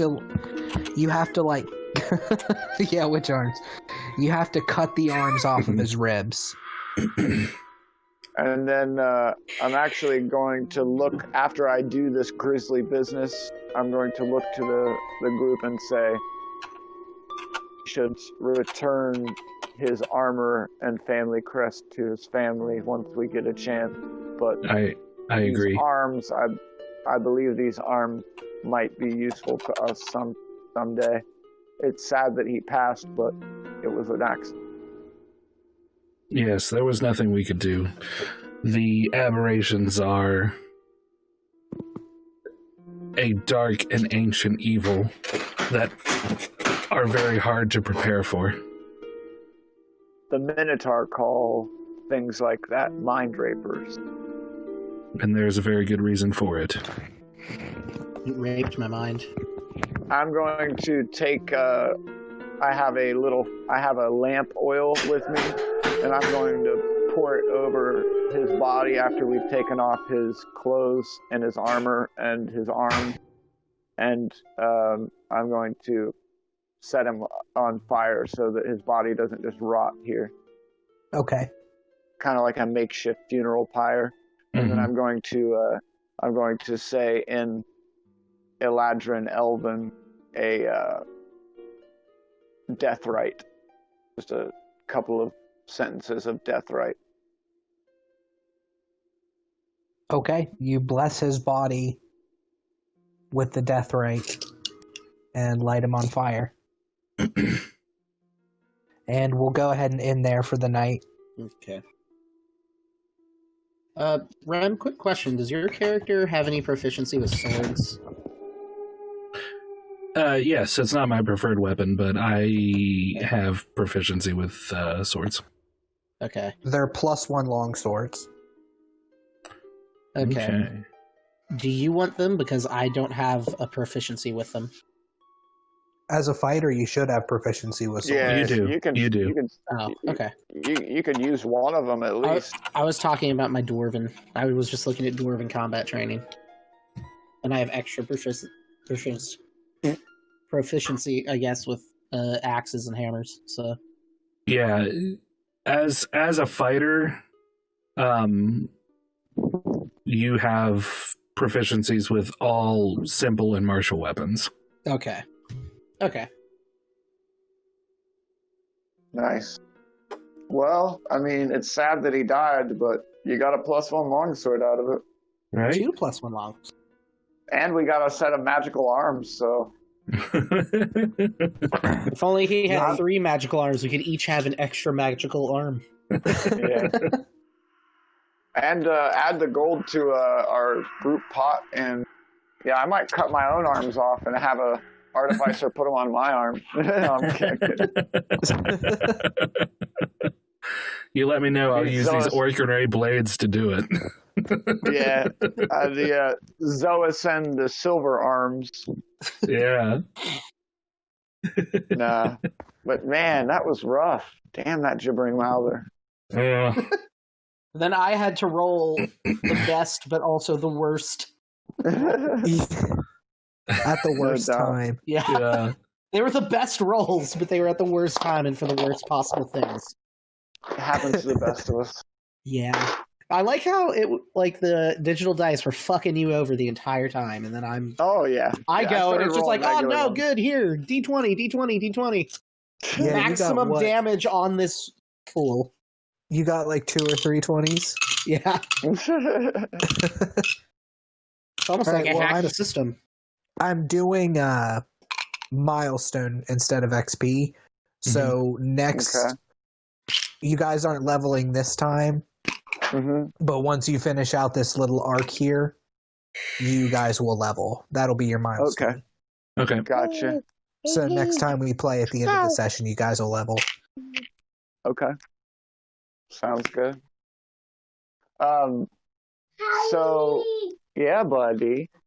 So, Rem, are you going to say hi? Yeah. Are you going to post these recordings? Yeah, I'll probably do them up on the on our YouTube channel. Cool. Yeah, send me a link. I'd like to. I check will it out. as soon as I get to him. I will. I'm not going to listen. I'll cringe too hard. Nah. You're doing a good job, buddy. No, yeah, you are for real. Definitely. It takes time to get into the swing of things, and you also have to keep in mind that we've been playing since we were like 16 years old. So that's true. Yeah. Bunch of nerds y'all are. We're really familiar with the rules, and 5e has made some changes, but they're not like crazy substantial ones.